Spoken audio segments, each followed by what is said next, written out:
الحمدللہ رب العالمین والصلاة والسلام علی اشرف الانبیاء والمرسلین وعلی آلہ وصحبہ ومن استنى بسنتہ الی یوم الدین۔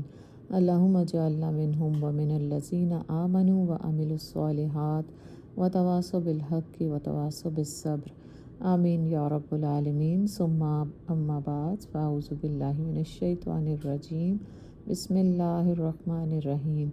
رب اشرح لی صدری ویسر لی امری واحلل عقدۃ من لسانی یفقہوا قولی واجعل لی وزیرا من اہلی اللہم ثبتنا عند الموت بلا الہ الا اللہ۔ اے ہمارے اللہ، ہمیں ہماری موت پر کلمہ لا الہ الا اللہ پر ثابت قدم رکھنا، آمین یا رب العالمین۔ السلام علیکم ورحمۃ اللہ وبرکاتہ۔ سورہ مریم آیت نمبر 29۔ فَأَشَارَتْ عَلَيْهِ قَالُوا كَيْفَ نُكَلِّمُ مَنْ كَانَ فِي الْمَهْدِ صَبِيًّا۔ لوگوں نے کہا، ہم اس سے کیا بات کریں جو گہوارے میں پڑا ہوا ایک بچہ ہے۔ قَالَ إِنِّي عَبْدُ اللَّهِ، بچہ بول اٹھا کہ میں اللہ کا بندہ ہوں۔ آتَانِي الْكِتَابَ وَجَعَلْنِي نَبِيًّا، اس نے مجھے کتاب عطا کی ہے اور نبی بنایا ہے، اور بابرکت کیا جہاں بھی میں رہوں۔ لوگوں نے کہا، ہم اس سے کیا بات کریں جو گہوارے میں پڑا ہوا ایک بچہ ہے۔ قال انی عبد اللہ آتانی الکتاب وجعلنی نبیا، بچہ بول اٹھا میں اللہ کا بندہ ہوں، اس نے مجھے کتاب دی اور نبی بنایا اور برکت کیا جہاں بھی میں رہوں۔ اللہ کے بتائے ہوئے احکامات پر جو چلتا ہے، نہ اس کی دنیا برباد ہوتی ہے نہ آخرت برباد ہوتی ہے۔ اللہ کی رحمت بھی ملتی ہے، اللہ کی مدد بھی ملتی ہے، دنیا بھی سنورتی ہے اور آخرت بھی سنورتی ہے۔ تو 3 بچے جنہوں نے گہوارے میں بات کی تھی، ان میں سے ایک حضرت عیسیٰ علیہ السلام بھی تھے۔ تو انہوں نے گہوارے میں، ماں کے گہوارے میں یہ بات کی کہ میں اللہ کا بندہ ہوں، اللہ نے مجھے کتاب دی ہے، نبی بنایا اور بابرکت کیا ہے، اور نماز اور زکوٰۃ کی پابندی کا حکم دیا ہے جب تک کہ میں زندہ رہوں، اور اپنی والدہ کا حق ادا کرنے والا بنایا، اور مجھ کو جبار اور شقی نہیں بنایا۔ سلام ہے مجھ پر جب کہ میں پیدا ہوا اور جب کہ میں مروں اور جب کہ زندہ کر کے اٹھایا جاؤں گا۔ یہ ہے عیسیٰ ابن مریم، اور یہ ہے اس کے بارے میں وہ سچی بات جس میں لوگ شک کر رہے تھے۔ اللہ کا یہ کام نہیں کہ وہ کسی کو بیٹا بنائے، وہ پاک ذات ہے، وہ جب کسی بات کا فیصلہ کرتا ہے تو کہتا کہ ہو جا، اور بس وہ ہو جاتی ہے۔ قرآن میں جہاں بھی حضرت عیسیٰ علیہ السلام کا تذکرہ آیا، ابن مریم ہی کہا گیا۔ کیوں کہا گیا؟ یہ جواز ہے حضرت عیسیٰ علیہ السلام کی معجزانہ ولادت کا۔ قرآن نے کہا ہے سورہ احزاب میں کہ ان کو ان کے باپوں کے نام سے پکارو۔ اگر حضرت عیسیٰ علیہ السلام کے والد ہوتے تو ان کو ان کے نام سے پکارا جاتا، والد کا نہ ہونا اس کا ثبوت ہے۔ وَإِنَّ اللَّهَ رَبِّي وَرَبُّكُمْ فَاعْبُدُوهُ فَهَذَا صِرَاطٌ مُسْتَقِيمٌ، اور عیسیٰ نے کہا تھا کہ اللہ میرا رب بھی ہے اور تمہارا رب بھی، بس تم اس کی بندگی کرو، یہی سیدھی راہ ہے۔ مگر پھر مختلف گروہ باہم اختلاف کرنے لگے، سو جن لوگوں نے کفر کیا ان کے لیے وہ بہت بڑی تباہی کا ہوگا، جبکہ ان کے لیے وہ وقت بڑی تباہی کا ہوگا، جبکہ وہ ایک بڑا دن دیکھیں گے جب وہ ہمارے سامنے حاضر ہوں گے۔ اس روز تو ان کے کان بھی خوب سن رہے ہوں گے اور ان کی آنکھیں بھی خوب دیکھتی ہوں گی، مگر آج یہ ظالم کھلی گمراہی میں مبتلا ہیں۔ اے محمد صلی اللہ علیہ وسلم، اس حالت میں جبکہ یہ لوگ غافل ہیں اور ایمان نہیں لا رہے، انہیں اس دن سے ڈراؤ جبکہ فیصلہ کر دیا جائے گا اور پچھتاوے کے سوا کوئی چارہ نہ رہے گا۔ آخر کار ہم ہی زمین اور اس کی ساری چیزوں کے وارث ہوں گے۔ وَاذْكُرْ فِي كِتَابِ إِبْرَاهِيمَ إِنَّهُ كَانَ صَدِيقًا نَبِيًّا، اور اس کتاب میں ابراہیم علیہ السلام کا قصہ بیان کرو، بے شک وہ ایک راست باز انسان اور ایک نبی تھا۔ حضرت ابراہیم علیہ السلام کی صفت کیا ہے؟ صدیقاً نبیہ، اللہ کے تمام انبیاء کی صفت سچائی ہے۔ انہیں ذرا اس موقع کی یاد دلاؤ جب کہ اس نے اپنے باپ سے کہا کہ ابا جان، آپ کیوں ان چیزوں کی عبادت کرتے ہیں جو نہ سنتی ہیں نہ دیکھتی ہیں اور نہ آپ کا کوئی کام بنا سکتی ہیں؟ ابا جان، میرے پاس ایک ایسا علم آیا ہے جو آپ کے پاس نہیں ہے، آپ میرے پیچھے چلیں، میں آپ کو سیدھا راستہ بتاؤں گا۔ ابا جان، آپ شیطان کی بندگی نہ کریں، شیطان تو رحمان کا نافرمان ہے۔ ابا جان، مجھے ڈر ہے کہ کہیں آپ رحمان کے عذاب میں مبتلا نہ ہو جائیں اور شیطان کے ساتھی بن کر رہیں۔ باپ نے کہا، ابراہیم، کیا تو میرے معبودوں سے پھر گیا ہے؟ اگر تو باز نہ آیا تو میں تجھے سنسار کروں گا، پس تو ہمیشہ کے لیے مجھ سے الگ ہو جا۔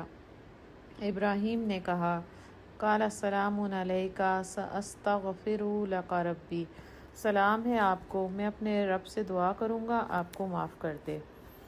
میرا رب مجھ پر بڑا ہی مہربان ہے، میں آپ لوگوں کو بھی چھوڑتا ہوں اور ان ہستیوں کو بھی جنہیں آپ لوگ خدا کو چھوڑ کر پکارا کرتے ہیں۔ میں تو اپنے رب ہی کو پکاروں گا، امید ہے کہ میں اپنے رب کو پکار کے نامراد نہ رہوں گا۔ پس جب وہ ان لوگوں سے اور ان کے معبودان غیر اللہ سے جدا ہو گیا تو ہم نے اس کو اسحاق اور یعقوب علیہ السلام جیسی اولاد دی اور ہر ایک کو نبی بنایا اور ان کو اپنی رحمت سے نوازا اور ان کی سچی ناموردی عطا کی۔ وَاذْكُرْ فِي الْكِتَابِ مُوسَىٰ إِنَّهُ كَانَ مُخْلَصًا وَكَانَ رَسُولًا نَبِيًّا، اور ذکر کرو اس کتاب میں موسیٰ علیہ السلام کا، وہ ایک چیدہ شخص تھا اور رسول نبی تھا۔ وَنَادَيْنَاهُ مِن جَانِبِ الطُّورِ الْأَيْمَنِ وَقَرَّبْنَاهُ نَجِيًّا، ہم نے اس کو طور کے داہنی جانب سے پکارا اور راز کی گفتگو سے اس کو تقرب عطا کیا۔ وَوَهَبْنَا لَهُ، اور اپنی مہربانی سے اس کے بھائی ہارون کو نبی بنا کر اسے مددگار کے طور پر دیا۔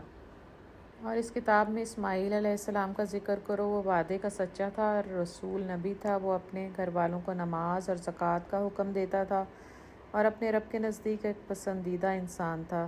اور اس کتاب میں ادریس کا ذکر کرو، وہ ایک راست باز انسان اور ایک نبی تھا اور اسے ہم نے بلند مقام پر اٹھایا تھا۔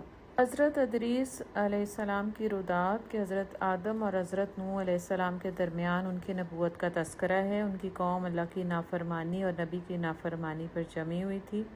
انہوں نے دعوت دی۔ معراج کے واقعہ میں ہم نے دیکھا تھا کہ انہوں نے چوتھے آسمان پر نبی صلی اللہ علیہ وسلم سے ملاقات کی تھی۔ حضرت کعب رضی اللہ تعالیٰ عنہ کی روایت سے حدیث میں آتا ہے کہ اللہ تعالیٰ نے حضرت ادریس کی طرف وحی کی تھی کہ آپ کے اعمال میں روزانہ تمام بنی آدم کے اعمال کے برابر اضافہ کروں گا، بہت بڑا وعدہ تھا۔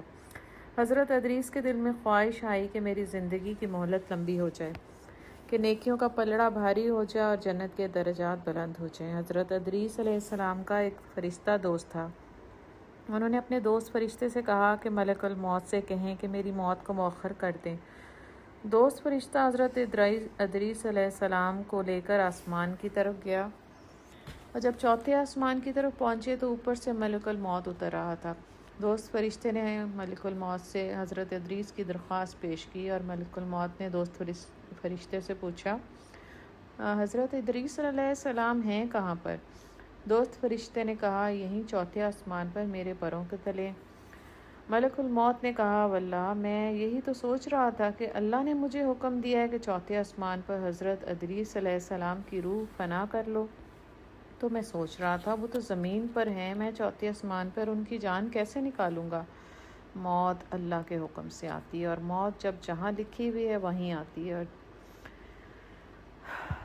وہاں وہ شخص معجزانہ طریقے سے حکم خداوندی سے خود ہی پہنچ گیا۔ موت سے نہ ڈرو۔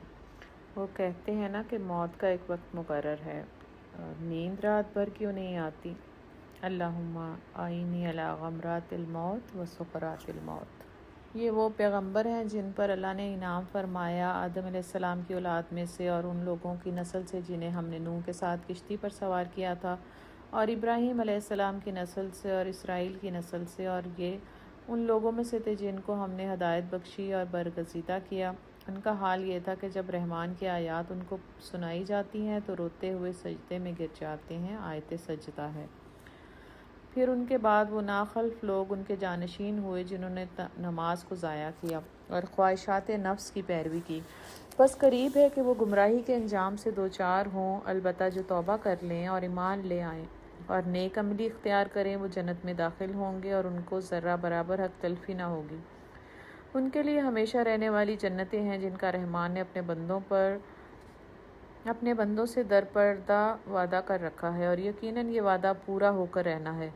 وہاں وہ کوئی بیہودہ بات نہ سنیں گے، جو کچھ بھی سنیں گے ٹھیک ہی سنیں گے، اور ان کا رزق انہیں بے ہم صبح و شام ملتا رہے گا۔ تلک الجنۃ التی نورث، یہ ہے وہ جنت جس کا وارث ہم اپنے بندوں میں سے اس کو بنائیں گے جو پرہیزگار رہے گا۔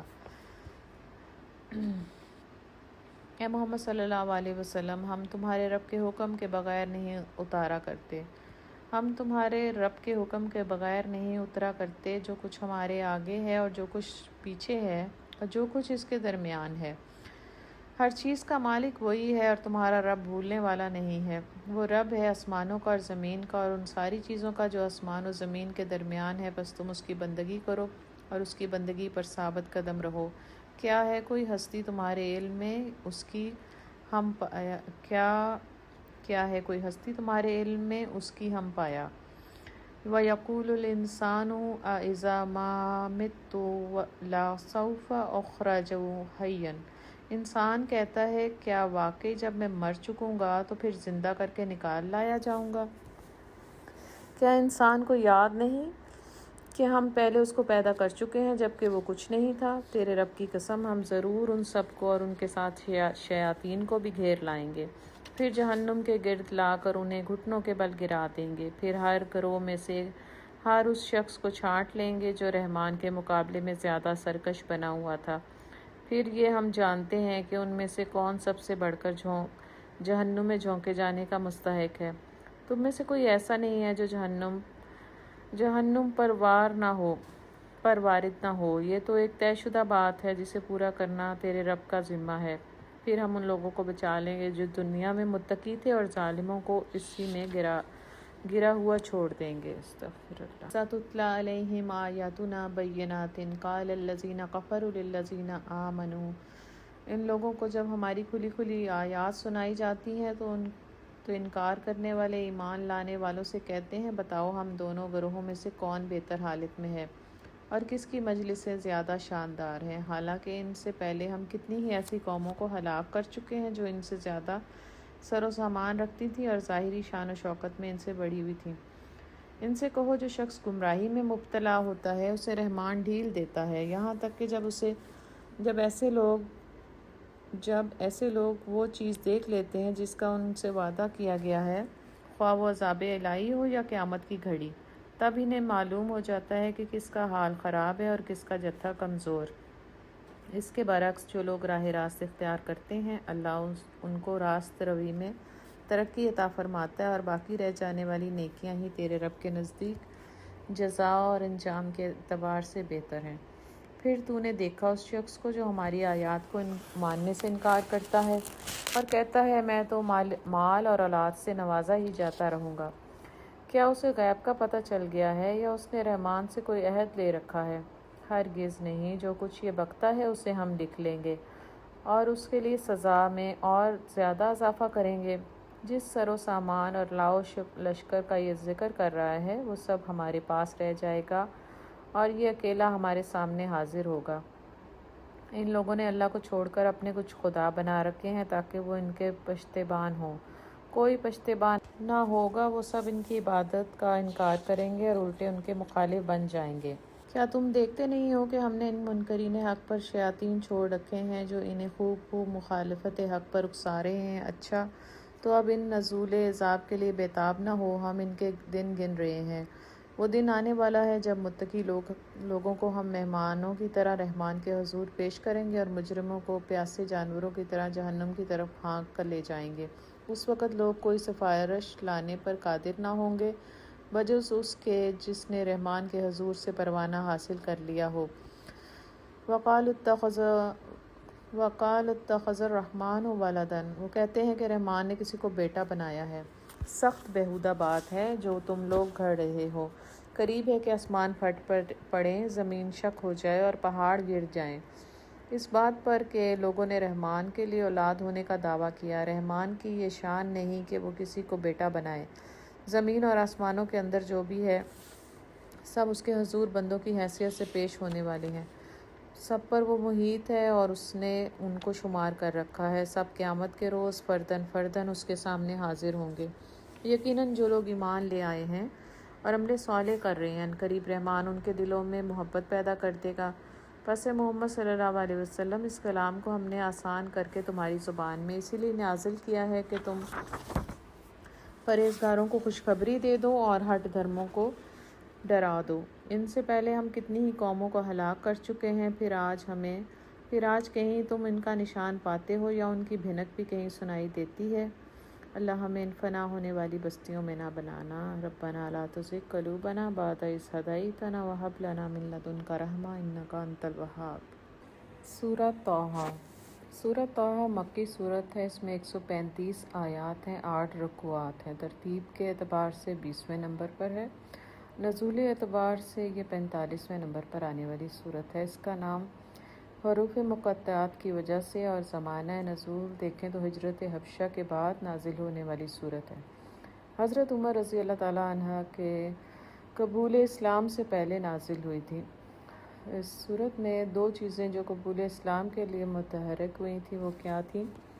ایک تو بہن کے خون نے دل کو نرم کر دیا تھا، قرآن کی آیات اور تعلیمات نے اثر کیا تھا، اور قرآن کی تعلیمات اور آیات اثر ہمیشہ تبھی کرتی ہیں جب دل نرم ہوتا ہے، اور بہن کی جرأت اور شجاعت، دلیری اور حق گوئی یہ اثر انداز ہوئی تھیں۔ حضرت عمر رضی اللہ تعالیٰ عنہ نے جب کہا تھا کہ مجھے بھی سناؤ جو تم سن رہے تھے، پھر ان سے کہا کہ تم ناپاک ہو، پہلے غسل کرو، پھر انہوں نے جب سنا تو ایمان قبول کیا تھا، اور پھر نبی صلی اللہ علیہ وسلم کی طرف دار ارقم کی طرف بڑھے تھے۔ نبی صلی اللہ علیہ وسلم نے فرمایا تھا دروازہ کھول دو، آ کر نبی صلی اللہ علیہ وسلم کے دست مبارک پر انہوں نے اسلام قبول کیا، اور یہ پہلا موقع تھا جب مکہ کی بستی میں تکبیر کی آواز گونج اٹھی تھی۔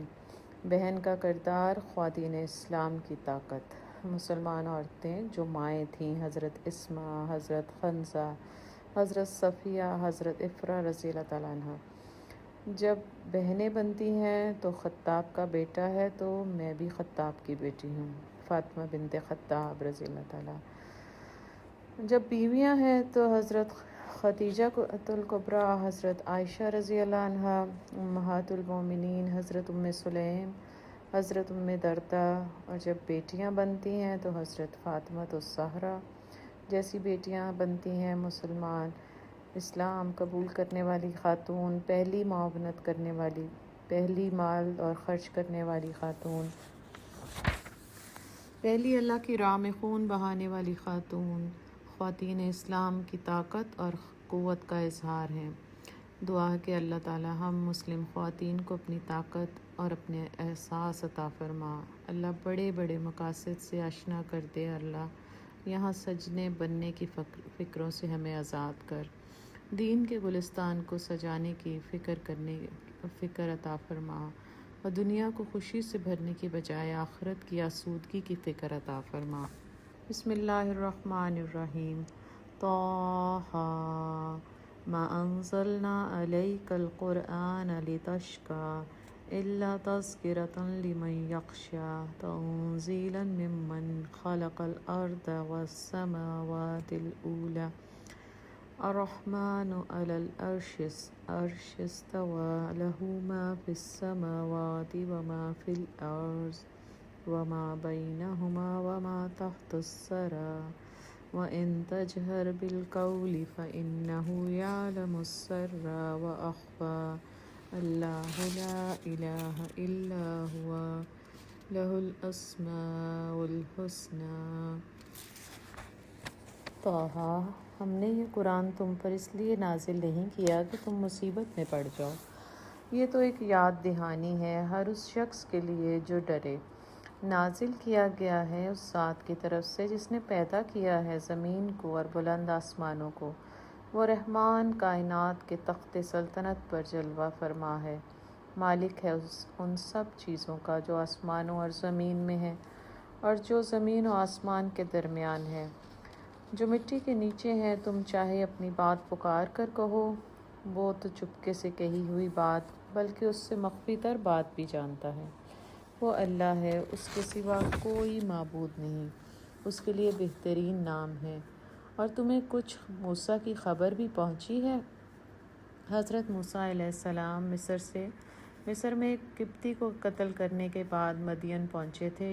حضرت شعیب علیہ السلام کے پاس جا کر انہوں نے خدمت کی تھی۔ ان کی 8-9 سال خدمت کرنے کے بعد پھر ان کی بیٹی سے نکاح ہوا تھا۔ تو اب مدین سے واپسی کا سفر ہے اور واپس جانے کی خواہش دل میں پیدا ہوئی. اپنی بستی میں اور اپنے مسکن کی محبت جو ہے وہ ان کے دل میں پیدا ہوئی تھی. اب اہل خانہ کے ساتھ واپسی کا سفر ہے. جبکہ اس نے ایک آگ دیکھی اور اپنے گھر والوں سے کہا ذرا ٹھہرو، میں نے ایک آگ دیکھی ہے، شاید کہ تمہارے لیے ایک آدھ انگارہ لے آؤں یا اس آگ میں مجھے راستے کے متعلق کوئی رہنمائی مل جائے. یہ ایک مشکل سفر ہے، رات کا سفر ہے اور سردی کا موسم ہے اور دور روشنی نظر آئی تو امکان تھا کہ یہ آگ ہے، تو سردی میں بال بچوں کو رات بھر گرم رکھنے کا بندوبست ہو جائے گا یا کم از کم راستے کا پتہ چل جائے گا. یہ وہ واقعہ ہے جہاں حضرت موسیٰ علیہ السلام کو اللہ تعالیٰ نے نبوت سے نوازا تھا. حضرت موسیٰ علیہ السلام سے اللہ تعالیٰ ہم کلام ہوئے تھے اور پہلی وحی میں بھی اللہ نے موسیٰ علیہ السلام سے ہم کلام ہوئے، اس لیے ان کو کلیم اللہ کا لقب دیا گیا تھا. وہاں پہنچا تو پکارا گیا، اے موسیٰ، میں تیرا ہی رب ہوں، جوتیاں اتار دے، تو وادی مقدس طویٰ میں ہے. وَأَنَا اخْتَرْتُكَ فَاسْتَمِعْ لِمَا يُوحَىٰ، اور میں نے تجھ کو چن لیا ہے. تو چنے ہوئے لوگوں کے ساتھ اللہ تعالیٰ کیا کرتا ہے؟ جیسے اللہ نے ہمیں قرآن پڑھنے، پڑھانے اور سنانے کے لیے چن لیا ہے، تو چنے ہوئے لوگوں کو کیا کرنا ہے؟ وحی کے احکامات کو سننا ہے. آگے اللہ تعالیٰ فرما رہے ہیں سن جو کچھ وحی کیا جاتا ہے. تو جو کچھ وحی کیا ہے وہ کیا ہے؟ قرآن کے الفاظ سب وحی ہیں، قرآن وحی ہے. تو قرآن کو صرف ناظرہ نہیں پڑھنا، قرآن کی تعلیمات کو، قرآن کے پیغامات کو سننا بھی ہے، سمجھنا ہے، سیکھنا، سکھانا ہے. اننی انا اللہ لا الہ الا انا فاعبدنی واقیم الصلاۃ للذکر، میں ہی اللہ ہوں. اللہ تعالیٰ نے کہا پہلے کہ قرآن کو سن، وحی کو سن، پھر فرمایا کہ میں ہی اللہ ہوں، تو اللہ نے پھر توحید سمجھائی، میرے سوا کوئی خدا نہیں ہے، بس تو میری بندگی کر اور میری یاد کے لیے نماز قائم کر، قیامت کی گھڑی ضرور آنے والی ہے. اور آگے اللہ تعالیٰ نے کہا کہ میری بندگی کرو اور نماز کی تعلیم دی اللہ تعالیٰ نے، اور پھر آخرت کا تصور بھی سمجھایا کہ میں اس کا وقت مخفی رکھنا چاہتا ہوں تاکہ ہر متنفس اپنی صحیح کے مطابق بدلہ پائے. بس کوئی ایسا شخص جو اس پر ایمان نہیں لاتا اور اپنی خواہش نفس کا بندہ بن گیا، تجھ کو اس گھڑی کی فکر سے نہ روک دے ورنہ تو ہلاکت میں پڑ جائے گا. نفس اور شیطان کی پیروی سے رکنے کی اللہ نے تاکید کی. پہلی وحی میں کیا بتایا گیا؟ کہ وحی کو سننا ہے، توحید کا بتایا، بندگی بتائی، نماز، قیامت، فکر آخرت، اور اگلی بات کیا بتائی کہ نفس کی پیروی سے محفوظ رہنا ہے اور اپنی خواہش کا بندہ بن گیا ہے، تجھ کو اس گھڑی کی فکر سے نہ روک دے ورنہ تو ہلاکت میں پڑ جائے گا. پھر اللہ نے پوچھا اے موسیٰ، قال وما تلک بیمینک یا موسیٰ، اللہ نے پوچھا کہ اے موسیٰ یہ تیرے ہاتھ میں کیا ہے؟ موسیٰ علیہ السلام نے کیا جواب دیا؟ قال ہی عصای، موسیٰ نے جواب دیا یہ میری لاٹھی ہے، اس پر ٹیک لگا کر چلتا ہوں، اس سے اپنی بکریوں کے لیے پتے جھاڑتا ہوں، اور بھی بہت سے کام ہیں جو اس سے لیتا ہوں. تو موسیٰ علیہ السلام نے کیا جواب دیا کہ یہ میری لاٹھی ہے. اس کا سیدھا سادہ دو ٹوک جواب دے سکتے تھے نا کہ یہ میری لاٹھی ہے، مگر کیا کیا حضرت موسیٰ علیہ السلام نے اپنے بات کو لمبا کیا. کلیم اللہ ہیں، اللہ سے ہم کلام ہیں، اللہ کی ملاقات ہے اور اللہ سے بات کرنے کا شوق بھی ہے، تو اس کو لمبے سے لمبا کرنے کا شوق نظر آ رہا ہے کہ اللہ کی ملاقات ہے. تو اور ہماری ملاقات کون سی ہوتی ہے اللہ کے ساتھ؟ ہماری ملاقات اللہ سے نماز ہے. حضرت عمر کا قول ہے کہ جب میرا دل کرتا ہے کہ میں اپنے اللہ سے بات کروں تو میں نماز پڑھتا ہوں، اور جب میرا دل کرے کہ اللہ مجھ سے بات کرے تو میں قرآن پڑھتا ہوں.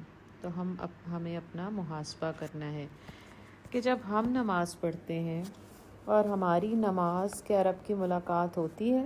کیا ہم اس کو طول دیتے ہیں؟ لمبے لمبے سجدے، لمبے رکوع، لمبے قیام کرتے ہیں، یہ کلیم اللہ کی سنت ہے۔ اللہ سے دعا ہے کہ اللہ ہماری عبادات میں حسن عطا فرما، نمازوں میں ٹھہراؤ، جماؤ اور تحمل عطا فرما۔ قال القیھا یا موسیٰ، اللہ نے کہا پھینک دے اس کو اے موسیٰ۔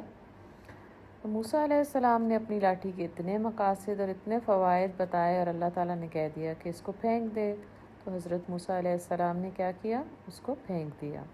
تو ہمیں یہاں اصول مل رہا ہے کہ سمینا و اطعنا، جب اللہ کا جو حکم آ جائے تو کیا کرنا ہے؟ اس کو چھوڑ کر اللہ کی ماننی ہے، چاہے وہ چیز کتنی ہی محبوب کیوں نہ ہو، کتنی ہی مفید کیوں نہ ہو۔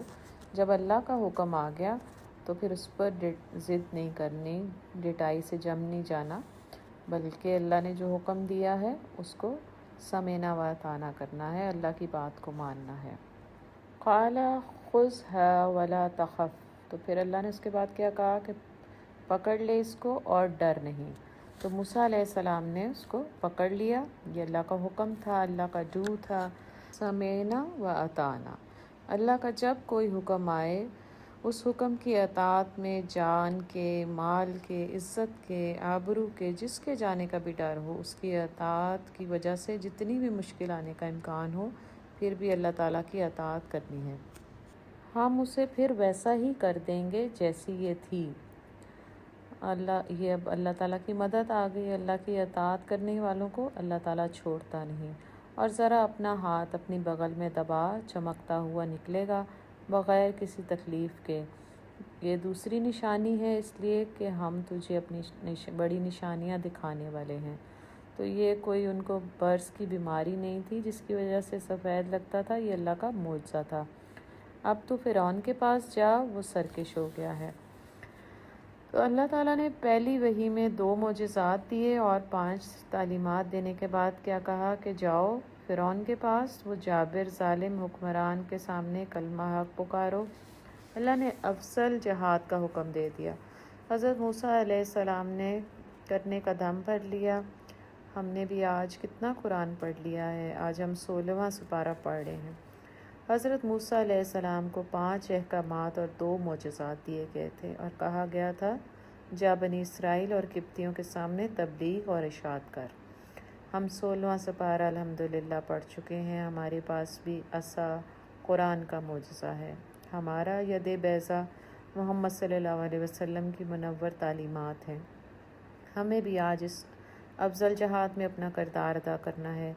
جب اللہ نے اتنا مشکل حکم دیا تو موسیٰ علیہ السلام نے کیا کہا تھا؟ دعا کی تھی ربی اشرح لی صدری ویسر لی امری واحلل عقدۃ من لسانی یفقہوا قولی واجعل لی وزیرا من اہلی۔ موسیٰ علیہ السلام نے عرض کیا پروردگار میرا سینہ کھول دے اور میرے کام کو میرے لیے آسان کر دے اور میری زبان کی گرہ سلجھا دے، تاکہ لوگ میری بات سمجھ سکیں اور میرے لیے میرے اپنے کنبے سے ایک وزیر مقرر کر دے۔ مبلغ کا پہلا ہتھیار اس کی دعا ہے، اللہ حفظ اور فہم کے لیے سینہ کھول دے، تبلیغ کی سہولت کے لیے انہوں نے دعا کی تھی۔ اس آیت کو کچھ لوگ مس انٹرپریٹ کرتے ہیں، وہ کہتے ہیں کہ حضرت موسیٰ علیہ السلام نے دعا کی تھی کہ میری زبان کی لکنت کھول دے۔ بچپن میں حضرت موسیٰ علیہ السلام فرعون کی گود میں تھے تو انہوں نے اس کی داڑھی نوچی تھی۔ فرعون کو جب غصہ آیا تو اس نے قتل کا حکم دیا اور سب نے کہا کہ اس نے طفلی انداز میں کہا ہے۔ پھر ان کے سامنے ایک آگ کے انگارے رکھے گئے تھے۔ فطری طور پر یہ ممکن نہیں ہے کہ کوئی نہ جانتے ہوئے انگاروں کے قریب تو جا سکتا ہے، لیکن ان کو اٹھا کر منہ میں نہیں ڈال سکتا، یہ ناممکن ہے، لہٰذا یہ واقعہ درست نہیں ہے۔ حضرت موسیٰ علیہ السلام نے صرف دعا کی تھی کہ میری زبان کی گرہ کھول دے، میری زبان کو روانی اور فصاحت اور بلاغت عطا فرما، اور ساتھ ہی کیا کہا تھا کہ میرے لیے میرے گھر والوں میں بھی وزیر بنا دے۔ کلیم اللہ بھی دین کی تبلیغ میں گھر والوں میں سے ایک نائب مانگ رہے ہیں۔ گھر والوں کی نیابت اور معاونت کے بغیر مبلغ دین کا کام بہت مشکل ہے۔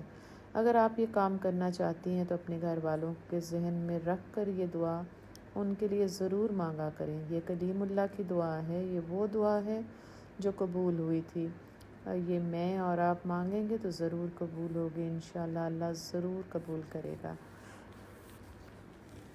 ہارون جو میرا بھائی ہے اس کے ذریعے میرا ہاتھ مضبوط کر اور اس کو میرے کام میں شریک کر دے تاکہ ہم خوب تیری پاکی بیان کریں۔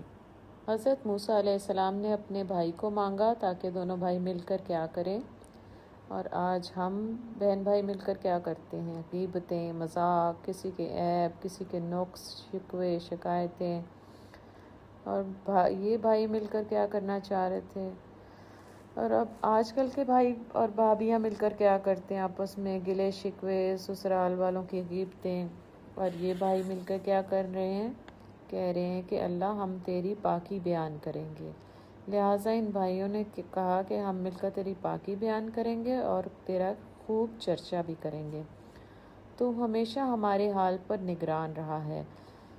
فرمایا دیا گیا جو تو نے مانگا ہے موسیٰ، ہم نے پھر ایک مرتبہ تجھ پر احسان کیا، یاد کرو وہ وقت جب کہ ہم نے تیری ماں کو اشارہ کیا تھا۔ تو ماں کو کیا اشارہ کیا تھا؟ جیسے وحی کے ذریعے نبیوں کو کیا جاتا ہے، یہاں وہ وحی نہیں ہے جو نبیوں کی طرف کی گئی تھی، اللہ اس کے علاوہ بھی وحی کرتا ہے۔ تو وحی کا مطلب جو یہاں پہ بتایا جا رہا ہے اِذْ أَوْحَيْنَا إِلَىٰ أُمِّكَ مَا يُوحَىٰ، تو یہاں پہ وہ والی وحی نہیں ہے۔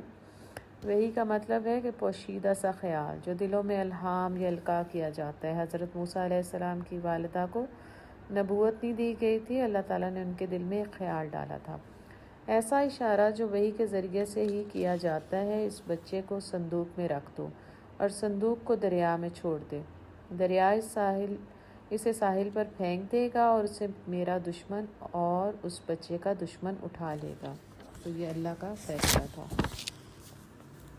وَأَلْقَيْتُ عَلَيْكَ مُحَبَّةً مِّنِّي، میں نے اپنی طرف سے تجھ پر محبت طاری کر دی ہے اور ایسا انتظام کیا ہے کہ تو میری نگرانی میں پالا جائے۔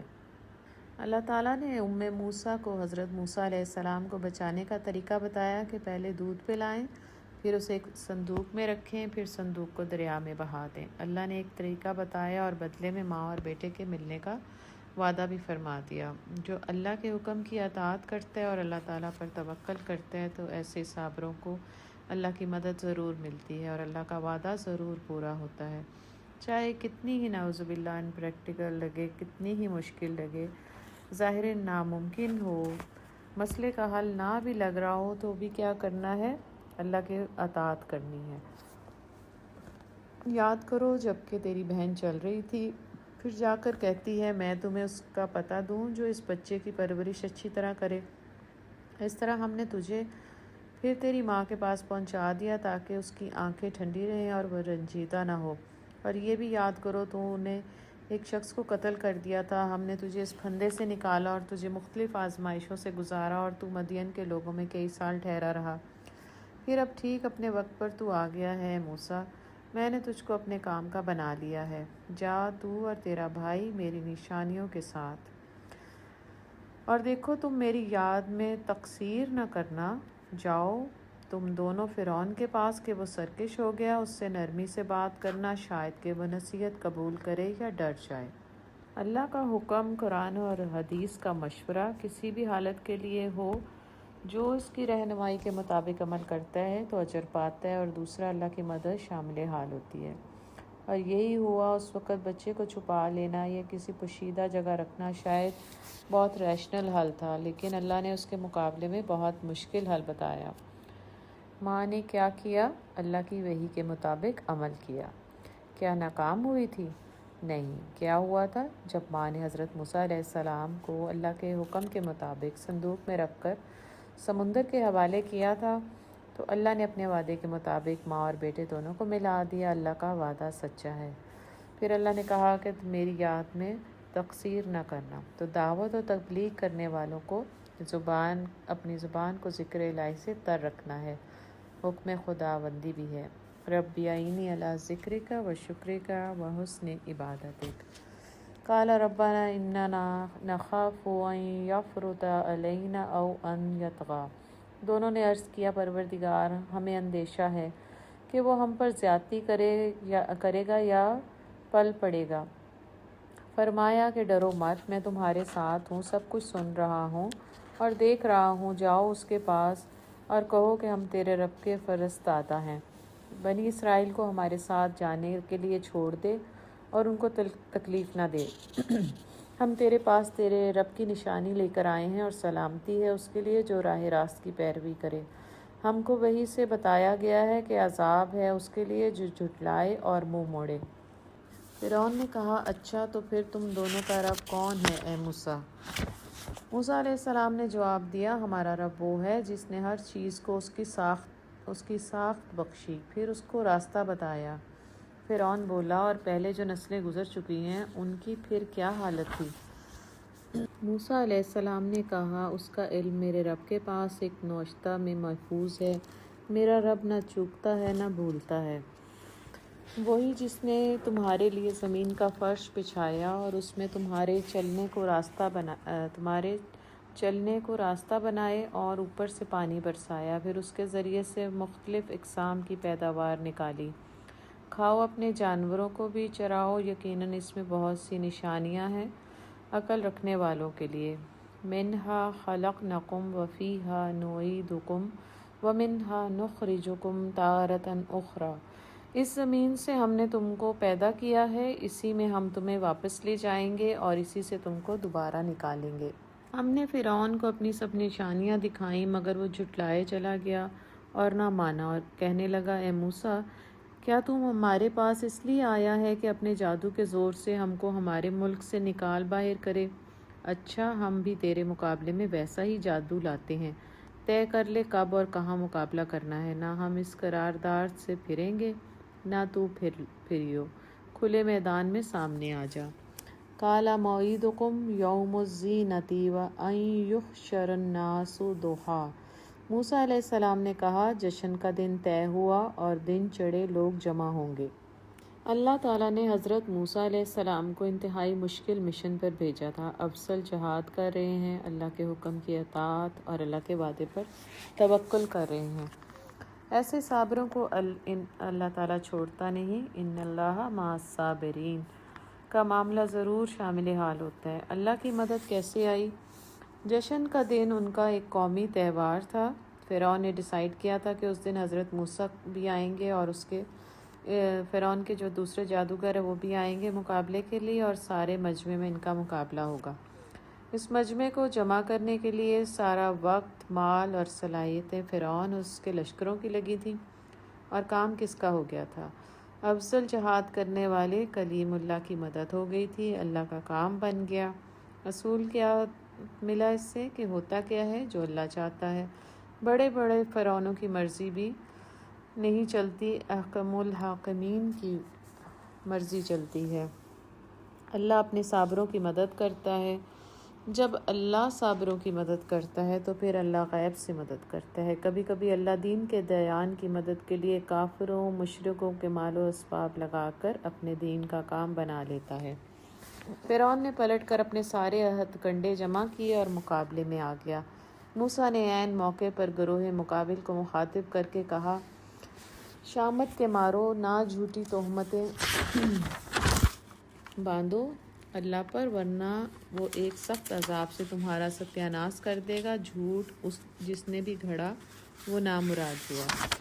تو حضرت موسیٰ علیہ السلام نے اس موقع پر بھی کافروں کو، مشرک ہیں سامنے، دشمن ہیں، مخالفت کر رہے ہیں، جادوگر ہیں، اتنا نازک وقت ہے، لیکن اس وقت بھی کیا کر رہے ہیں؟ دعوت اس وقت بھی جاری ہے۔ تو اصول کیا ہے کہ دعوت ہر جگہ ہر ایک کو ہر حال میں دینی ہے۔ یہ سن کر ان کے درمیان اختلاف رائے ہو گیا اور وہ چپکے باہم مشورہ کرنے لگے۔ آخرکار کچھ لوگوں نے کہا، یہ دونوں تو محض جادوگر ہیں، ان کا مقصد یہ ہے کہ اپنے جادو کے زور سے تم کو تمہاری زمین سے بے دخل کر دیں اور تمہاری مثالی طریقے زندگی کا خاتمہ کر دیں۔ اپنی ساری تدبیریں آج اکٹھی کر لو اور ایکا کر کے میدان میں آ جاؤ، بس یہ سمجھ لو کہ آج جو غالب رہا وہی جیت گیا۔ جادوگر بولے، موسیٰ تم پھینکتے ہو یا پہلے ہم پھینکیں؟ موسیٰ علیہ السلام نے کہا، نہیں، تم ہی پھینکو۔ یک ان کی رسیاں اور ان کی لاٹھیاں ان کے جادو کے زور سے موسیٰ علیہ السلام کو دوڑتی ہوئی محسوس ہونے لگیں، اور موسیٰ علیہ السلام اپنے دل میں ڈر گیا۔ فَأَوْجَسَ فِي نَفْسِهِ خِیفَةً موسیٰ، خوف ڈر جو ہے وہ فطری ایک معاملہ ہے، ایک بشری تقاضا تھا۔ قُلْنَا لَا تَخَفْ إِنَّكَ أَنْتَ الْأَعْلَىٰ، ہم نے کہا مت ڈر، تو ہی غالب رہے گا۔ پھینک جو کچھ تیرے ہاتھ میں ہے، ابھی ان کی ساری بناوٹی چیزوں کو نگلے جاتا ہے۔ یہ جو کچھ بنا کر لائے ہیں یہ تو جادوگر کا فریب ہے، اور جادوگر کبھی کامیاب نہیں ہو سکتا، خواہ کسی بھی شان سے وہ آئے۔ آخر کو یہی ہوا کہ سارے جادوگر سجدے میں گر گئے اور پکار اٹھے، فَأُلْقِيَ السَّحَرَةُ سُجَّدًا قَالُوا آمَنَّا بِرَبِّ هَارُونَ وَمُوسَىٰ، اور پکار اٹھے کہ مان لیا ہم نے ہارون اور موسیٰ کے رب کو۔ جادوگر ایمان کیوں لائے؟ کیونکہ وہ جادوگر تھے اور جادو کی حقیقت کو تو وہ جانتے تھے۔ حضرت موسیٰ علیہ السلام کے ان دونوں معجزات کو دیکھ کر وہ سمجھ گئے کہ یہ جادو نہیں ہے، یہ معجزہ ہے۔ تو ایک عام انسان شاید جادو اور معجزے میں فرق محسوس نہیں کر سکتا، جادوگروں نے معجزے اور جادو میں فرق جو تھا وہ بڑی وضاحت سے محسوس کر لیا تھا۔ فرعون نے کہا تم ایمان لے آئے قبل اس کے کہ میں تمہیں اس کی اجازت دیتا؟ معلوم ہو گیا یہ تمہارا گروہ ہے جس نے تمہیں جادوگری سکھائی تھی۔ اچھا، اب میں تمہارے ہاتھ پاؤں مخالف سمتوں سے کٹواتا ہوں اور کھجور کے تنوں پر تم کو سولی دیتا ہوں، پھر تمہیں پتہ چل جائے گا کہ ہم دونوں میں سے کس کا عذاب زیادہ سخت اور دیرپا ہے، یعنی میں تمہیں زیادہ سخت سزا دے سکتا ہوں۔ حالانکہ فرعون نے جادوگروں کو خود بلایا تھا، لیکن چال کو الٹا دیکھتے ہوئے اپنی چال بھی بدل گیا۔ حاکم سیاستدان بڑے چال باز ہوتے ہیں، کچھ کا کچھ روداد چھڑتے ہیں۔ جادوگروں نے جواب دیا، قسم ہے اس ذات کی جس نے ہمیں پیدا کیا ہے، یہ ہرگز نہیں ہو سکتا کہ ہم روشن نشانیاں سامنے آ جانے کے بعد بھی صداقت پہ تجھے ترجیح دیں۔ تو جو کچھ کرنا چاہے کر لے، تو زیادہ سے زیادہ بس اسی دنیا کی زندگی کا فیصلہ کر سکتا ہے۔ ہم تو اپنے رب پر ایمان لے آئے تاکہ وہ ہماری خطائیں معاف کر دے اور اس جادوگری سے جس پر تو نے ہمیں مجبور کیا تھا درگزر فرمائے۔ اللہ ہی اچھا ہے اور وہی باقی رہنے والا ہے۔ فرعون نے ان کو اتنی سخت سزا کی دھمکی دی، لیکن اس کے باوجود بھی وہ ٹس سے مس نہیں ہوئے۔ ان کی دل کی دنیا بدل گئی ہے، ان کی فکروں کی، ان کے غموں کے پیمانے بدل گئے، ان کی تمنائیں آرزوئیں بدل گئیں۔ اب کے دل میں دنیا کے حاکموں کا ڈر نہیں، ان کے دل میں احکم الحاکمین کا ڈر ہے اور خوف ہے۔ فرعون سے نہیں ڈرتے، اب وہ فرعون کے حاکم کا ڈر ہے، حاکموں کے حاکم کا ڈر سما گیا۔ دنیا کی محرومیوں کا خوف اب ان کے دل میں نہیں، اب ان کے دل میں آخرت کا خوف اور فکر سما گیا۔ بس دل بدل گیا۔ اللہ ہمارا بھی دل بدل دے، غم، فکر، محبتیں، تمنائیں، ان تمام چیزوں کے پیمانے بدل دے۔ یا مقلب القلوب ثبت قلبی علی دینک، یا مصرف القلوب صرف قلبی علی طاعتک۔ حقیقت یہ ہے کہ جو مجرم بن کر اپنے رب کے حضور حاضر ہوگا اس کے لیے جہنم ہے، جس میں وہ نہ جیے گا نہ مرے گا، اور جو اس کے حضور مومن کی حیثیت سے حاضر ہوگا جس نے نیک عمل کیے ہوں گے، ایسے سب لوگوں کے لیے بلند درجے ہیں، سدا بہار باغ ہیں جن کے نیچے نہریں بہہ رہی ہوں گی، ان میں وہ ہمیشہ رہیں گے۔ یہ جزا ہے اس شخص کی جو پاکیزگی اختیار کرے گا۔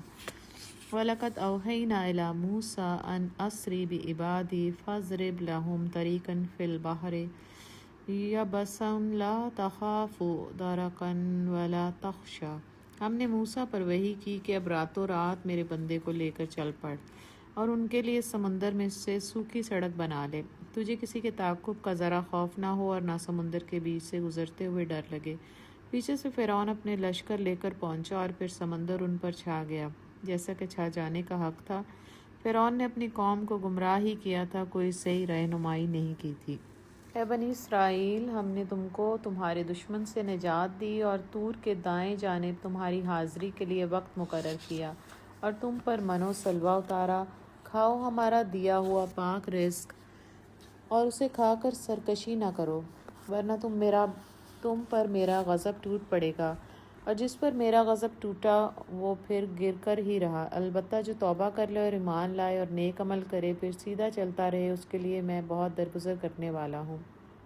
وَمَا أَعْجَلَكَ عَنْ قَوْمِكَ يَا مُوسَىٰ، اور کیا چیز تمہیں اپنی قوم سے پہلے لے آئی اے موسیٰ۔ حضرت موسیٰ علیہ السلام کا ایک اور رویہ نظر آ رہا ہے۔ اللہ کی ملاقات کا وقت ہے، وقت سے پہلے حاضر ہو رہے ہیں۔ ہماری اللہ سے ملاقات کون سی ہے؟ نماز۔ کیا ہم نماز سے پہلے نماز کے منتظر ہوتے ہیں؟ حدیث میں رسول اللہ صلی اللہ علیہ وسلم نے فرمایا تھا، 7 خوش نصیب وہ ہیں جو عرش الہی کے سائے میں جگہ ملے گی جن کو۔ ان میں سے ایک کون ہوگا؟ جس کا دل مسجد سے جڑا ہوا ہوگا۔ اللہم اجعلنا منہم۔ اس نے عرض کیا، وہ بس میرے پیچھے آ ہی رہے ہیں، میں جلدی کر کے تیرے حضور آ گیا ہوں اے میرے رب، تاکہ تو مجھ سے خوش ہو جا۔ فرمایا، اچھا تو سنو، ہم نے تمہارے پیچھے تمہاری قوم کو آزمائش میں ڈالا ہے، اور سامری نے انہیں گمراہ کر ڈالا۔ موسیٰ علیہ السلام سخت غصے اور رنج کی حالت میں اپنی قوم کی طرف پلٹا۔ کلیم اللہ کی سنت قوم کو شرک کی حالت میں دیکھ کر رنج اور غصے کا شکار ہونا۔ جا کر اس نے کہا، اے میری قوم کے لوگوں، کیا تمہارے رب نے تم سے اچھے وعدے نہیں کیے تھے؟ کیا تمہیں دن لگ گئے ہیں، یا تم اپنے رب کا غضب ہی اپنے اوپر لانا چاہتے ہو کہ تم نے مجھ سے وعدہ خلافی کی؟ انہوں نے جواب دیا، ہم نے آپ سے وعدہ خلافی کچھ اپنے اختیار سے نہیں کی، معاملہ یہ ہوا کہ لوگوں کے زیورات کے بوجھ سے ہم لد گئے تھے اور ہم نے بس ان کو پھینک دیا تھا۔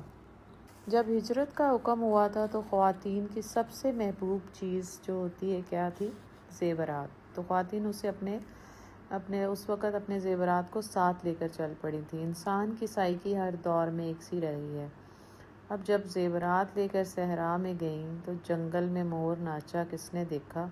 شہر میں تو شادیوں میں سج بن کے دکھاتی تھیں، وہاں پہ کس کو دکھائیں گی؟ اٹھا کے سارے زیورات انہوں نے پھینک دیے، اور جب زیورات کا ڈھیر لگ گیا تو سامری نے اس کو اٹھا لیا۔ سامری حضرت موسیٰ علیہ السلام کا دینی اور سیاسی حریف تھا۔ اس نے سارا سونا اکٹھا کیا، اس کو پگھلا کر ایک بچڑے کی شکل بنا دی۔ اب بنی اسرائیل بچڑا پوجتے تھے، ایک سونے کا بت اور ایک بچڑا، 2 محبوب چیزیں جب ان کو نظر آئیں، اس معجزانہ طریقے سے اس کا منہ ایسا بنا دیا گیا کہ جب اس میں سے ہوا گزرتی تھی تو سیٹی کی آواز آتی تھی۔ اب یہ کرشمہ بھی تھا، سونا بھی تھا، بت بھی تھا اور بچڑا بھی، اس کو بس انہوں نے پوجنا شروع کر دیا۔ پھر اس طرح سامری نے بھی کچھ ڈالا اور اس کے لیے ایک بچڑے کی مورت بنا کر نکال لایا، جس میں سے بیل کی آواز نکلتی تھی۔ لوگ پکار اٹھے، یہی ہے تمہارا خدا اور موسیٰ کا خدا۔ موسیٰ اسے بھول گیا۔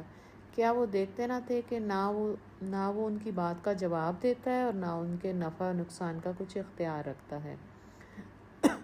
وَلَقَدْ قَالَ لَهُمْ هَارُونُ مِن قَبْلُ يَا قَوْمِ إِنَّمَا فُتِنْتُمْ بِهِ وَإِنَّ رَبَّكُمُ الرَّحْمَنُ فَاتَّبِعُونِي وَأَطِیعُوا أَمْرِی۔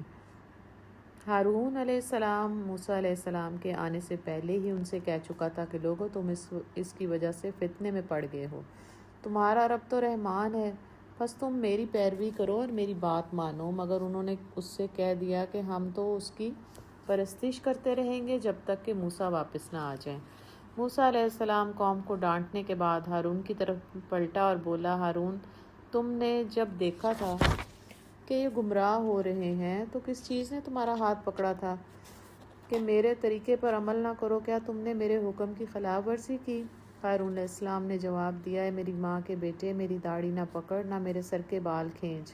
مجھے اس بات کا ڈر تھا کہ تو آ کر کہے گا تم نے بنی اسرائیل میں پھوٹ ڈال دی اور میری بات کا پاس نہ کیا۔ موسیٰ علیہ السلام نے کہا، اور سامری، تیرا کیا معاملہ ہے؟ اس نے جواب دیا، میں نے وہ چیز دیکھی جو ان لوگوں کو نظر نہ آئی، پس میں نے رسول کے نقش قدم سے ایک مٹی اٹھا لی اور اس کو ڈال دیا، میرے نفس نے مجھے کچھ ایسا ہی سجایا۔ حضرت موسیٰ علیہ السلام جب سامری کی طرف متوجہ ہوئے تو اس نے موسیٰ علیہ السلام کو چاپلوسی، خوشامد اور برائب کرنے کی کوشش کی کہ موسیٰ، یہ تو بچڑے میں سے جو آواز آ رہی ہے وہ آپ کے نقش پا کی مٹی کی کرامت ہے، میں نے تو کچھ بھی نہیں کیا، میں نے تو آپ کے نقش پا کی مٹی پھینکی تھی۔ تو یہ بولنے لگ گیا، گویا اپنی جو ساری حرکات تھی وہ موسیٰ علیہ السلام کی طرف اس نے کر دی، اپنی نسبت ان کی طرف کرے، ان کی خوشامد کر کے اپنی دال گلانا چاہتا تھا۔ خوشامد، چاپلوسی انتہائی ناپسندیدہ ہے۔ ویسے بھی نقش پا کی مٹی کی کوئی کرامت نہیں ہوتی، نبیوں، صالحین، شہداء، اولیاء اللہ، پیروں فقیروں کی مٹی میں، ان کی قدموں کی مٹی، قبروں کی مٹی، ان کی برکات، ان کی فضیلت کا کوئی تصور اس آیت سے نہیں نکلتا۔ یہ سامری کا اپنا جملہ تھا اور یہ کھلم کھلا شرک تھا، اور یہ شرک اکبر ہے۔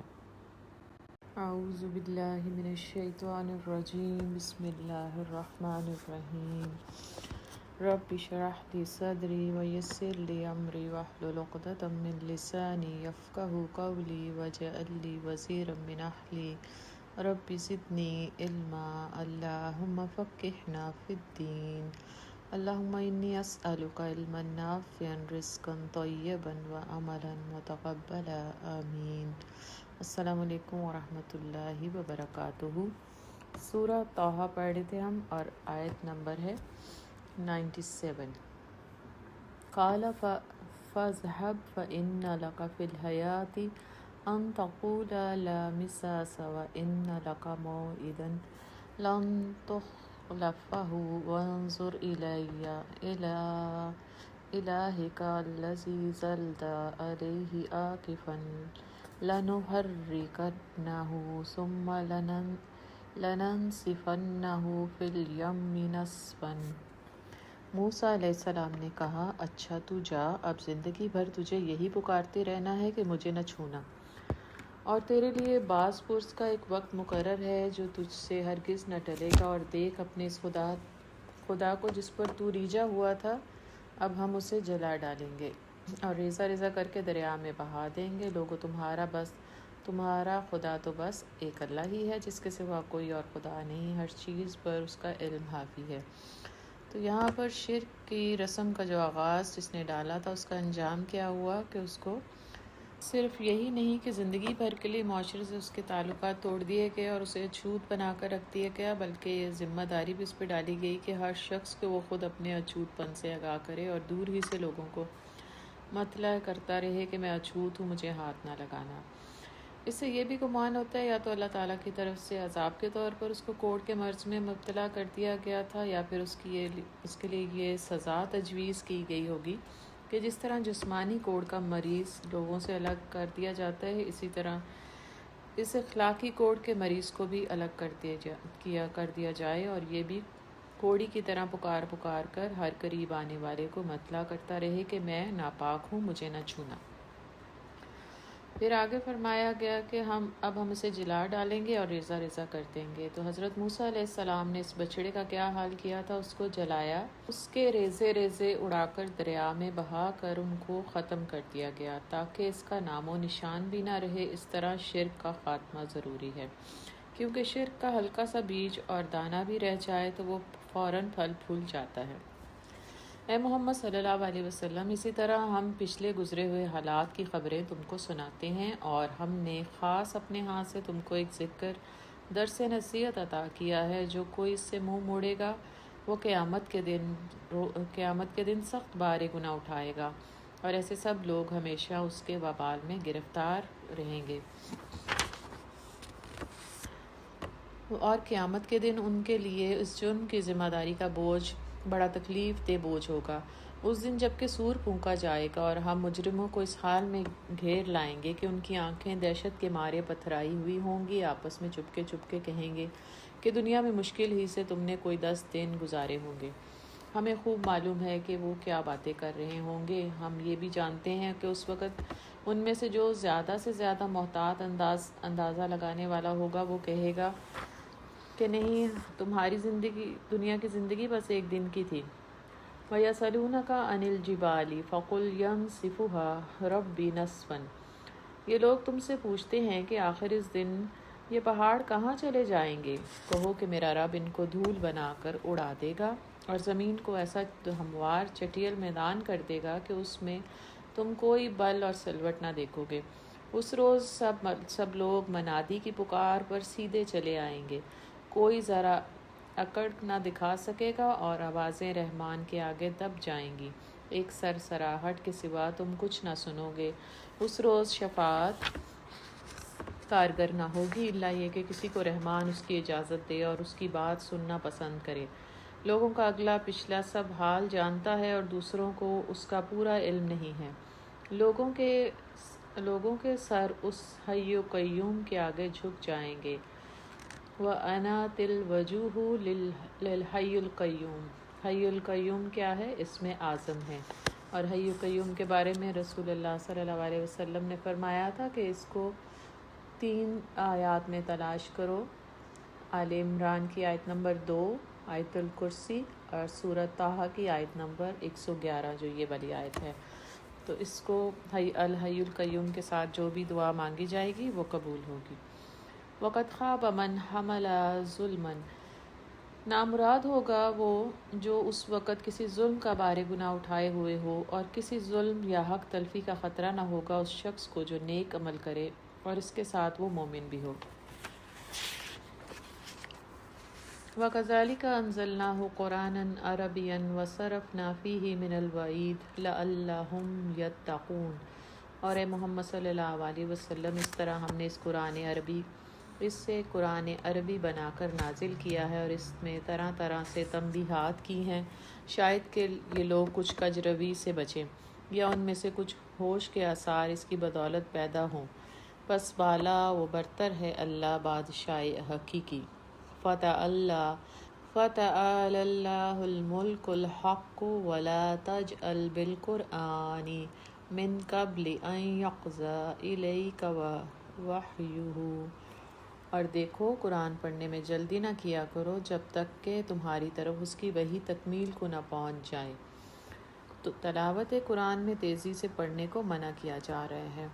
محمد صلی اللہ علیہ وسلم جو کہ جب آپ پر وحی نازل ہوتی تھی تو آپ کو یہ شوق بھی تھا اور یہ اندیشہ بھی لاحق ہوتا تھا کہ کہیں یہ نہ ہو کہ یہ میرے حافظے سے نکل جائے، تو اس لیے آپ اس کو جلدی جلدی یاد کرتے تھے، اس کو دہراتے تھے کہ کچھ چھوٹ نہ جائے اور مجھے یاد ہو جائے۔ تو اس تیزی سے پڑھنے میں نیت کیا تھی؟ آپ کی نیت بہت خالص اور عمدہ تھی۔ آپ حافظ قرآن تھے، آپ عرب تھے، آپ اتنی بہترین امانت اور صداقت کی نیت سے تیز پڑھ رہے ہیں، پھر بھی آپ کو منع کیا جا رہا ہے۔ تو کیا مجھے اور آپ کو بہت تیزی سے قرآن پڑھنا اللہ کے نزدیک پسندیدہ ہوگا؟ اللہ کا حکم ہے کہ وَرَتِّلِ الْقُرْآنَ تَرْتِیلًا، قرآن کو رک رک کر، ٹھہر ٹھہر کر پڑھا کرو۔ وَقُلْ رَبِّ زِدْنِی عِلْمًا، پھر آگے دعا سکھائی گئی، اور دعا کرو کہ اے پروردگار مجھے مزید علم عطا کر۔ یہ وہ دعا ہے جو اللہ سبحانہ تعالیٰ نے محمد صلی اللہ علیہ وسلم کو کہہ کر سکھائی ہے۔ بہت کم ایسی دعائیں ہیں جو محمد صلی اللہ علیہ وسلم کو قل کہہ کر سکھائی گئی ہیں، چاروں قل بھی اس میں شامل ہیں۔ دعا عبادت ہے، یہ دعا گویا بہت اہم ہے جو اللہ تعالیٰ نے اپنے حبیب کو سکھائی۔ علم کا حصول اتنا اہم ہے، حضرت آدم علیہ السلام کے ساتھ پہلا کام کیا کیا؟ علم الآدم، اللہ تعالیٰ نے آدم علیہ السلام کو سب سے پہلے علم عطا کیا، اور محمد صلی اللہ علیہ وسلم کو بھی کہا گیا تھا پہلی وحی میں اقرا، اور دوسری وحی میں کہا گیا القلم، کہ دوسری وحی کیا تھی؟ القلم۔ اور اب پھر دعا سکھائی گئی قل رب زدنی علما۔ تو علم اتنا اہم ہے، محمد صلی اللہ علیہ وسلم نے علم کے اضافے کے لیے اور بھی بہت سی دعائیں ہمیں سکھائی ہیں۔ اللہم فقہنا فی الدین، اللہم انی اسألک علما نافعا رزقا طیبا وعملا متقبلا، اللہم انی اعوذ بک من علم لا ینفع وَلَقَدْ عَهِدْنَا إِلَىٰ آدَمَ مِن قَبْلُ فَنَسِیَ وَلَمْ نَجِدْ لَهُ عَزْمًا۔ ہم نے اس سے پہلے آدم کو ایک حکم دیا تھا مگر وہ بھول گیا اور ہم نے اس میں عزم نہ پایا۔ وَإِذْ قُلْنَا لِلْمَلَائِكَةِ اسْجُدُوا لِآدَمَ فَسَجَدُوا إِلَّا إِبْلِیسَ أَبَىٰ۔ یاد کرو وہ وقت جب کہ ہم نے فرشتوں سے کہا تھا کہ آدم کو سجدہ کرو، وہ سب کو سجدہ کر گئے مگر ایک ابلیس تھا کہ انکار کر بیٹھا۔ اس پر ہم نے آدم سے کہا کہ دیکھو یہ تمہارا اور تمہاری بیوی کا دشمن ہے، ایسا نہ ہو کہ یہ تمہیں جنت سے نکلوا دے اور تم مصیبت میں پڑ جاؤ۔ یہاں تو تمہیں یہ آسائشیں حاصل ہیں نا کہ بھوکے ننگے رہتے ہو، کہ نہ بھوکے ننگے رہتے ہو، نہ پیاس اور دھوپ تمہیں ستاتی ہے۔ لیکن شیطان نے اس کو پھسلایا، کہنے لگا آدم بتاؤ تمہیں وہ درخت جس سے ابدی زندگی اور لازوال سلطنت حاصل ہوتی ہے آخر کار دونوں میاں بیوی اس درخت کا پھل کھا گئے۔ نتیجہ یہ ہوا کہ فوراً ہی ان کے سطر ایک دوسرے کے آگے کھل گئے اور لگے دونوں اپنے آپ کو جنت کے پتوں سے ڈھانکنے۔ آدم علیہ السلام نے اپنے رب کی نافرمانی کی اور راہ راست سے بھٹک گیا۔ پھر اس کے رب نے اسے برگزیدہ کیا اور اس کی توبہ قبول کر لی اور اسے ہدایت بخشی اور فرمایا، تم دونوں فریق یعنی انسان اور شیطان یہاں سے اتر جاؤ، تم ایک دوسرے کے دشمن رہو گے۔ اب اگر میری طرف سے تمہیں کوئی ہدایت پہنچے تو جو کوئی میری اس ہدایت کی پیروی کرے گا وہ نہ بھٹکے گا نہ بدبختی میں مبتلا ہوگا، اور جو میرے ذکر درس نصیحت سے منہ موڑے گا اس کے لیے دنیا میں تنگ زندگی ہوگی، اور قیامت کے روز ہم اسے اندھا اٹھائیں گے۔ تو دنیا میں تنگ زندگی ہونے کا مطلب یہ نہیں کہ اسے تنگ دستی لاحق ہوگی، بلکہ اس کا مطلب یہ ہے کہ یہاں اسے چین نصیب نہیں ہوگا۔ قال ربی لما حشرتنی اعمیٰ وقد کنت بصیرا، وہ کہے گا پروردگار دنیا میں تو میں آنکھوں والا تھا، یہاں مجھے اندھا کیوں اٹھایا؟ اللہ تعالیٰ فرمائے گا، ہاں اسی طرح تو ہماری آیات کو جبکہ وہ تیرے پاس آئی تھی تو نے بھلا دیا تھا، تو اسی طرح آج تو بھلایا جا رہا ہے۔ اس طرح ہم حد سے گزرنے والے اور اپنے رب کی آیات نہ ماننے والے کو دنیا میں بدلہ دیتے ہیں، اور آخرت کا عذاب زیادہ سخت اور زیادہ دیر پا ہے۔ پھر کیا ان لوگوں کو تاریخ کے اس سبق سے کوئی ہدایت نہ ملی کہ ان سے پہلے کتنی ہی قوموں کو ہم ہلاک کر چکے ہیں، جن کی برباد بستیوں میں آج یہ چلتے پھرتے ہیں۔ در حقیقت اس میں بہت سی نشانیاں ہیں ان لوگوں کے لیے جو عقل سلیم رکھنے والے ہیں۔ وَلَوْلَا كَلِمَةٌ سَبَقَتْ مِنْ رَبِّكَ لَكَانَ لِزَامًا وَأَجَلٌ مُّسَمًّى فَاصْبِرْ عَلَىٰ مَا يَقُولُونَ وَسَبِّحْ بِحَمْدِ رَبِّكَ قبل طلوع الشمس وقبل غروبها ومن آناء الليل فسبح وأطراف النهار لعلك ترضى۔ اگر تیرے رب کی طرف سے پہلے ایک بات طے نہ کر دی گئی ہوتی اور مہلت کی ایک مدت مقرر نہ کی جا چکی ہوتی تو ضرور ان کا بھی فیصلہ چکا دیا جاتا۔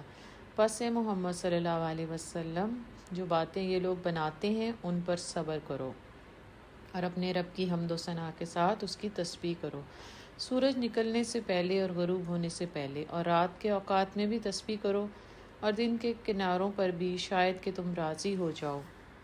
نبی صلی اللہ علیہ وسلم کو مکی دور میں مخالفت میں صبر کا نسخہ بتایا جا رہا ہے، اور صبر کیسے آئے گا؟ سبح بحمد ربک، اللہ کی تسبیح، ذکر الہی، اللہ کا قرب انسان کو شیطان کے وسوسوں سے بچاتا ہے۔ الا بذکر اللہ تطمئن القلوب، جب میرے بندے کے لب میرے ذکر میں ہلتے ہیں اس وقت میں اس کے قریب ترین ہوتا ہوں۔ رب کی حمد و ثنا کے ساتھ اس کی تسبیح کرنے سے مراد نماز ہے کہ اپنے اہل و عیال کو نماز کی تلقین کرو اور خود بھی اس کے پابند رہو۔ اس آیت میں نماز کے اوقات کی طرف اشارہ کیا گیا ہے کہ سورج نکلنے سے پہلے فجر کی نماز، سورج غروب ہونے سے پہلے عصر کی نماز، اور رات کے اوقات میں عشاء اور تہجد کی نماز۔ رہے دن کے کنارے تو وہ تین ہی ہو سکتے ہیں کہ ایک کنارہ صبح ہے، دوسرا کنارہ زوال کا وقت، زوال آفتاب، تیسرا کنارہ شام۔ لہٰذا دونوں دن کے کناروں سے مراد فجر، ظہر اور مغرب کی نماز ہی ہو سکتی ہے۔ اور نگاہ اٹھا کر بھی نہ دیکھو دنیاوی زندگی کی اس شان و شوکت کو جو ہم نے ان میں سے مختلف قسم کے لوگوں کو دے رکھی ہے، وہ تو ہم نے انہیں آزمائش میں ڈالنے کے لیے دی ہے، اور تیرے رب کا دیا ہوا رزق حلال ہی بہتر اور پائندہ تر ہے۔ اپنے اہل و عیال کو نماز کی تلقین کرو اور خود بھی اس کے پابند رہو۔ ہم تم سے کوئی رزق نہیں چاہتے، رزق تو ہم ہی تمہیں دے رہے ہیں، اور انجام کی بھلائی تقویٰ ہی کے لیے ہے۔ وہ کہتے ہیں کہ یہ شخص اپنے رب کی طرف سے کوئی نشانی کیوں نہیں لاتا، اور کیا ان کے پاس اگلے صحیفوں کی تمام تعلیمات کا بیان واضح نہیں آ گیا؟ اگر ہم اس کے آنے سے پہلے ان کو کسی عذاب سے ہلاک کر دیتے تو پھر یہی لوگ کہتے کہ اے ہمارے پروردگار، تو نے ہمارے پاس کوئی رسول کیوں نہ بھیجا کہ ذلیل و رسوا ہونے سے پہلے ہم تیری آیات کی پیروی اختیار کر لیتے۔ اے محمد صلی اللہ علیہ وسلم، ان سے کہو ہر ایک انجام کار کے انتظار میں ہے، پس اب منتظر رہو۔ کل متربص فتربصوا فستعلمون من اصحاب الصراط السوی ومن اهتدی۔ ان قریب تمہیں معلوم ہو جائے گا کہ کون سیدھی راہ چلنے والا ہے اور کون ہدایت یافتہ ہے۔ اللہم الہمنی رشدی واعذنی من شرور انفسنا، اللہم اہدنا الصراط المستقیم۔ سورہ الانبیاء۔ سورہ الانبیاء یہ مکی صورت ہے۔ اس میں 7 رکوعات ہیں، 112 آیات ہیں۔ ترتیب کے اعتبار سے 21ویں نمبر پہ اور نزولی اعتبار سے 73ویں نمبر پر ہے۔ اس کا مضمون عقیدہ توحید اور شرک کی نفی ہے۔ نبی صلی اللہ علیہ وسلم پر جو اعتراضات تھے ان کے جواب میں عقیدہ آخرت بتایا گیا۔ ہر یہ بنیادی مضمون ہے اس کا۔ اس صورت میں اللہ نے سمجھایا ہے کہ دنیا امتحان گاہ ہے، اس میں اللہ دے کر بھی آزماتا ہے اور نہ دے کر بھی آزماتا ہے، اور دینے کے بعد لے کر بھی آزماتا ہے۔ اس میں حضرت ایوب علیہ السلام کا بھی تذکرہ ہے، اور اس کا زمانہ نزول مکہ کے درمیانے دور کا ہے۔ بسم اللہ الرحمن الرحیم۔ اقترب للناس حسابهم وهم في غفلة معرضون ما يأتيهم من ذکر من ربهم محدث إلا استمعوه وهم يلعبون لاهية قلوبهم وأسروا النجوى الذين ظلموا هل هذا إلا بشر مثلكم أفتأتون السحر وأنتم تبصرون۔ قریب آ گیا ہے لوگوں کے لیے حساب کا وقت۔ اللہم حاسبنا حسابا یسیرا۔ اور وہ ہیں کہ غفلت میں منہ موڑے ہوئے ہیں، ان کے پاس جو تازہ نصیحت بھی ان کے رب کی طرف سے آتی ہے اس کو بے تکلف سنتے ہیں اور کھیل میں پڑے رہتے ہیں۔ دل ان کے دوسری ہی فکروں میں منہمک ہیں، اور ظالم آپس میں سرگوشیاں کرتے ہیں کہ یہ شخص آخر تم جیسا ایک بشر ہی تو ہے، پھر کیا تم آنکھوں دیکھتے جادو کے پھندے میں پھنس جاؤ گے۔ حساب کے وقت سے مراد قیامت ہے، یعنی اب وہ وقت دور نہیں کہ جب لوگوں کو اپنا حساب دینے کے لیے اپنے رب کے آگے حاضر ہونا پڑے گا۔ آج فکر آخرت کی بجائے کون سی فکریں ہیں؟ معاشرے میں کون سی فکریں ہیں؟ کپڑوں کی، زیورات کی، حسن کی فکریں، چہروں کی جھریوں کی فکریں، گرتے بالوں کی فکریں، کوٹھیوں کی، جائیدادوں کی، تجوریاں بھرنے کی فکر ہے، گھر بٹورنے کی فکر ہے، گھر سجانے کی فکر ہے، گھر نکھارنے اور سنوارنے کی فکر ہے، گھروں کے باغیچے سنوارنے کی فکر ہے، یہاں کے گھروں کی فکر ہے، جنت کے گھروں کی فکر بھول گئی ہے۔ گھروں کے باغات کی فکر ہے، جنت کے باغوں کی کوئی فکر نہیں۔ اللہ ہمیں دنیا کی فکروں سے غنی کر دے، اللہ ہمیں آخرت سے آشنا کر دے۔ اللہ بشرون، یعنی کہ ایک بشر ہی ہے۔ ہر نبی کے ساتھ ایک معاملہ ضرور ہی ہوا ہے کہ نبی کی زندگی میں لوگ ان کو ایک بشر ہی کی حقیقت میں دیکھتے ہیں، لیکن رسول یا نبی نہیں مانتے تھے۔ اور بعد والے لوگ جو ان کو نبی مانتے تھے تو ان کو بشر سوچنے میں تردد ہوتا تھا۔ یہ ہر نبی کے ساتھ ہوا۔ زندگی میں دیکھتے تھے کہ بیوی ہے، بچے ہیں، چلتے پھرتے ہیں، تو نبی مانتے تھے تو اعتراض کرتے تھے کہ بشر کیسے ہو سکتا ہے نبی۔ پھر جب نبی فوت ہو جاتے تھے تو بعد کے پیروکار ان کو نبی مانتے تھے، تو پھر نبی ماننے کے بعد ان کو نبوت کی بشریت میں شک ہونے لگ جاتا تھا۔ رسول صلی اللہ علیہ وسلم نے کہا، میرا رب ہر اس بات کو جانتا ہے جو آسمان اور زمین میں کی جائے، وہ سمیع اور علیم ہے۔ وہ کہتے ہیں بلکہ یہ پراگندہ خواب ہیں، بلکہ یہ اس کی من گھڑت ہے، بلکہ یہ شخص شاعر ہے۔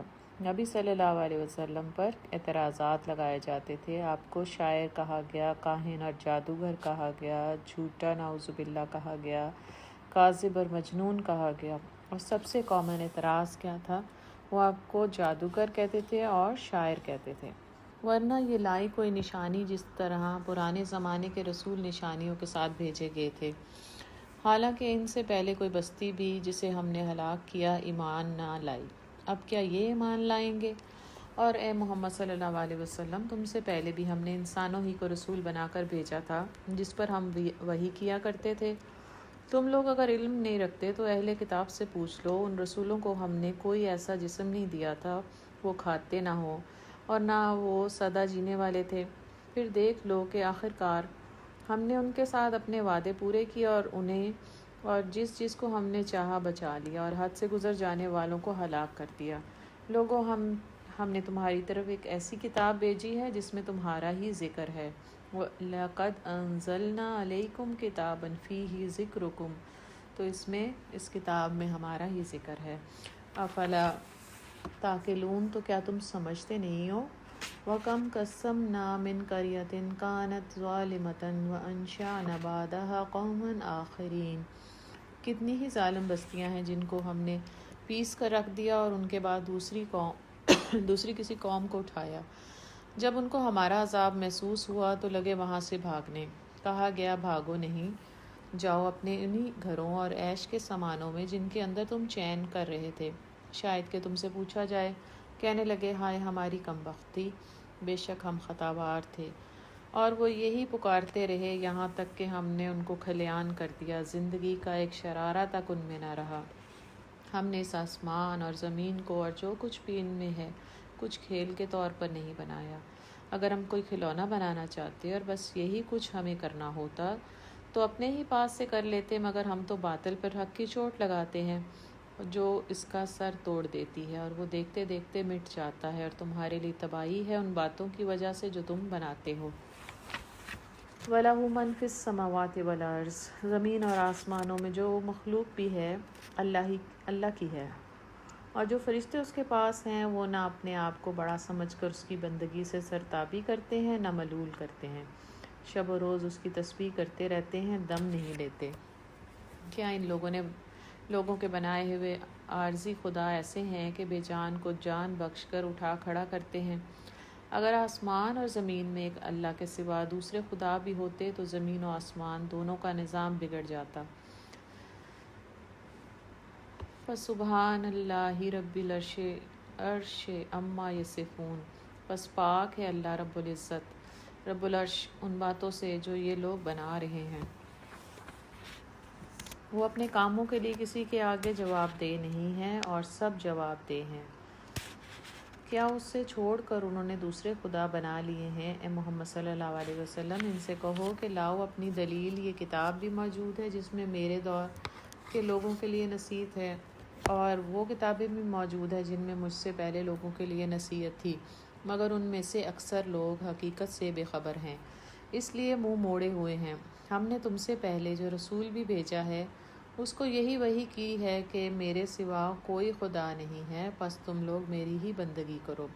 لا الہ الا اللہ انا فاعبدون۔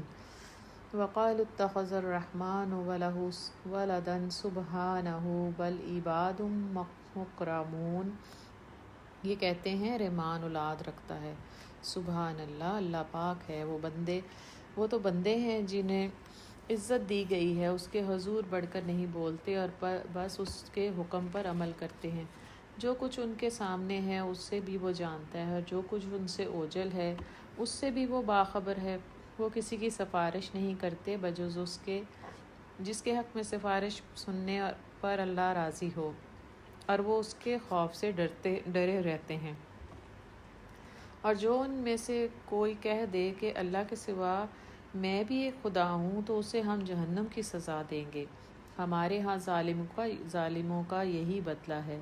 اولم یر الذین کفروا ان السماوات والارض کانتا رتقا ففتقناہما، کیا وہ لوگ جنہوں نے نبی صلی اللہ علیہ وسلم کی بات ماننے سے انکار کر دیا ہے غور نہیں کرتے کہ یہ سب آسمان اور زمین باہم ملے ہوئے تھے، پھر ہم نے انہیں جدا کیا اور پانی سے ہر زندہ چیز پیدا کی؟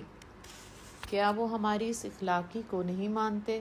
اور ہم نے زمین میں پہاڑ جما دیے تاکہ وہ انہیں لے کر ڈھلک نہ جائے، اور اس میں کشادہ راہیں بنا دیں شاید کہ لوگ اپنا راستہ معلوم کر لیں۔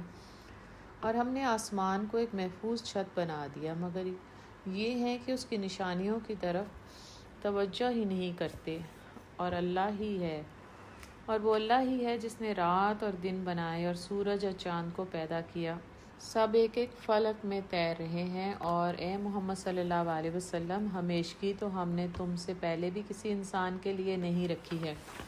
اگر تم مر گئے تو کیا یہ لوگ ہمیشہ جیتے رہیں گے؟ ہر جاندار کو موت کا مزہ چکھنا ہے، کل نفس ذائقۃ الموت، اور ہم اچھے اور برے حالات میں ڈال کر تم سب کی آزمائش کر رہے ہیں۔ آخر کار تمہیں ہماری ہی طرف پلٹنا ہے۔ وَإِذَا رَآكَ الَّذِينَ كَفَرُوا إِن يَتَّخِذُونَكَ إِلَّا هُزُوًا، یہ منکرین حق جب تمہیں دیکھتے ہیں تو تمہارا مذاق بناتے ہیں، کہتے ہیں کیا ہے وہ شخص جو تمہارے خداؤں کا ذکر کیا کرتا ہے، اور ان کا اپنا حال یہ ہے کہ رحمان کے ذکر سے منکر ہیں۔ خلق الانسان من اجل، انسان جلد باز مخلوق ہے۔ ابھی میں تم کو اپنی نشانیاں دکھائے دیتا ہوں، جلدی نہ مچاؤ۔ یہ لوگ کہتے ہیں آخر یہ دھمکی پوری کب ہوگی؟ اگر تم سچے ہو، کاش ان کافروں کو اس وقت کا کچھ علم ہوتا جبکہ یہ نہ اپنے منہ آگ سے بچا سکیں گے، نہ اپنی پیٹھیں، اور نہ ان کو کہیں سے مدد پہنچے گی۔ وہ بلا اچانک آئے گی اور انہیں اس طرح یکلخت دبوچ لے گی کہ یہ نہ اس کو دفع کر سکیں گے اور نہ ان کو لمحہ بھر مہلت ہی مل سکے گی۔ مذاق تم سے پہلے بھی رسولوں کا اڑایا جا چکا ہے، مگر ان کا مذاق اڑانے والے اسی چیز کے پھیر میں آ کر رہے جس کا وہ مذاق اڑاتے تھے۔ قُلْ مَن يَكْلَؤُكُم بِاللَّيْلِ وَالنَّهَارِ مِنَ الرَّحْمَٰنِ بَلْ هُمْ عَن ذِكْرِ رَبِّهِم مُعْرِضُونَ۔ اے محمد صلی اللہ علیہ وسلم، ان سے کہو کون ہے جو رات کو یا دن کو تمہیں رحمان سے بچا سکتا ہے مگر یہ اپنے رب کی نصیحت سے منہ موڑ رہے ہیں۔ کیا یہ کچھ ایسے خدا رکھتے ہیں جو ہمارے مقابلے میں ان کی حمایت کریں؟ وہ تو نہ خود اپنی مدد کر سکتے ہیں اور نہ ہی ہماری تائید ان کو حاصل ہے۔ اصل بات یہ ہے کہ ان لوگوں کو اور ان کے آباء و اجداد کو ہم زندگی کا سر و سامان دیے چلے گئے، یہاں تک کہ ان کو دن لگ گئے، مگر کیا انہیں نظر نہیں آتا کہ ہم زمین کو مختلف سمتوں سے گھٹاتے چلے آ رہے ہیں؟ پھر کیا یہ غالب آ جائیں گے؟ ان سے کہہ دو کہ میں تو وحی کی بنا پر تمہیں متنبع کر رہا ہوں۔ قُلْ إِنَّمَا أَنذُرُكُم بِالْوَحْيِ وَلَا يَسْمَعُ الصُّمُّ الدُّعَاءَ إِذَا مَا يُنذَرُونَ، مگر بہرے پکار کو نہیں سنا کرتے جبکہ انہیں خبردار کیا جائے، اور اگر تیرے رب کا عذاب ذرا سا انہیں چھو جائے تو ابھی چیخ اٹھیں گے کہ ہائے ہماری کم بختی، بے شک ہم خطاوار تھے۔ قیامت کے روز ہم ٹھیک ٹھیک تولنے والے ترازو رکھ دیں گے، پھر کسی شخص پر ذرا برابر ظلم نہ ہوگا۔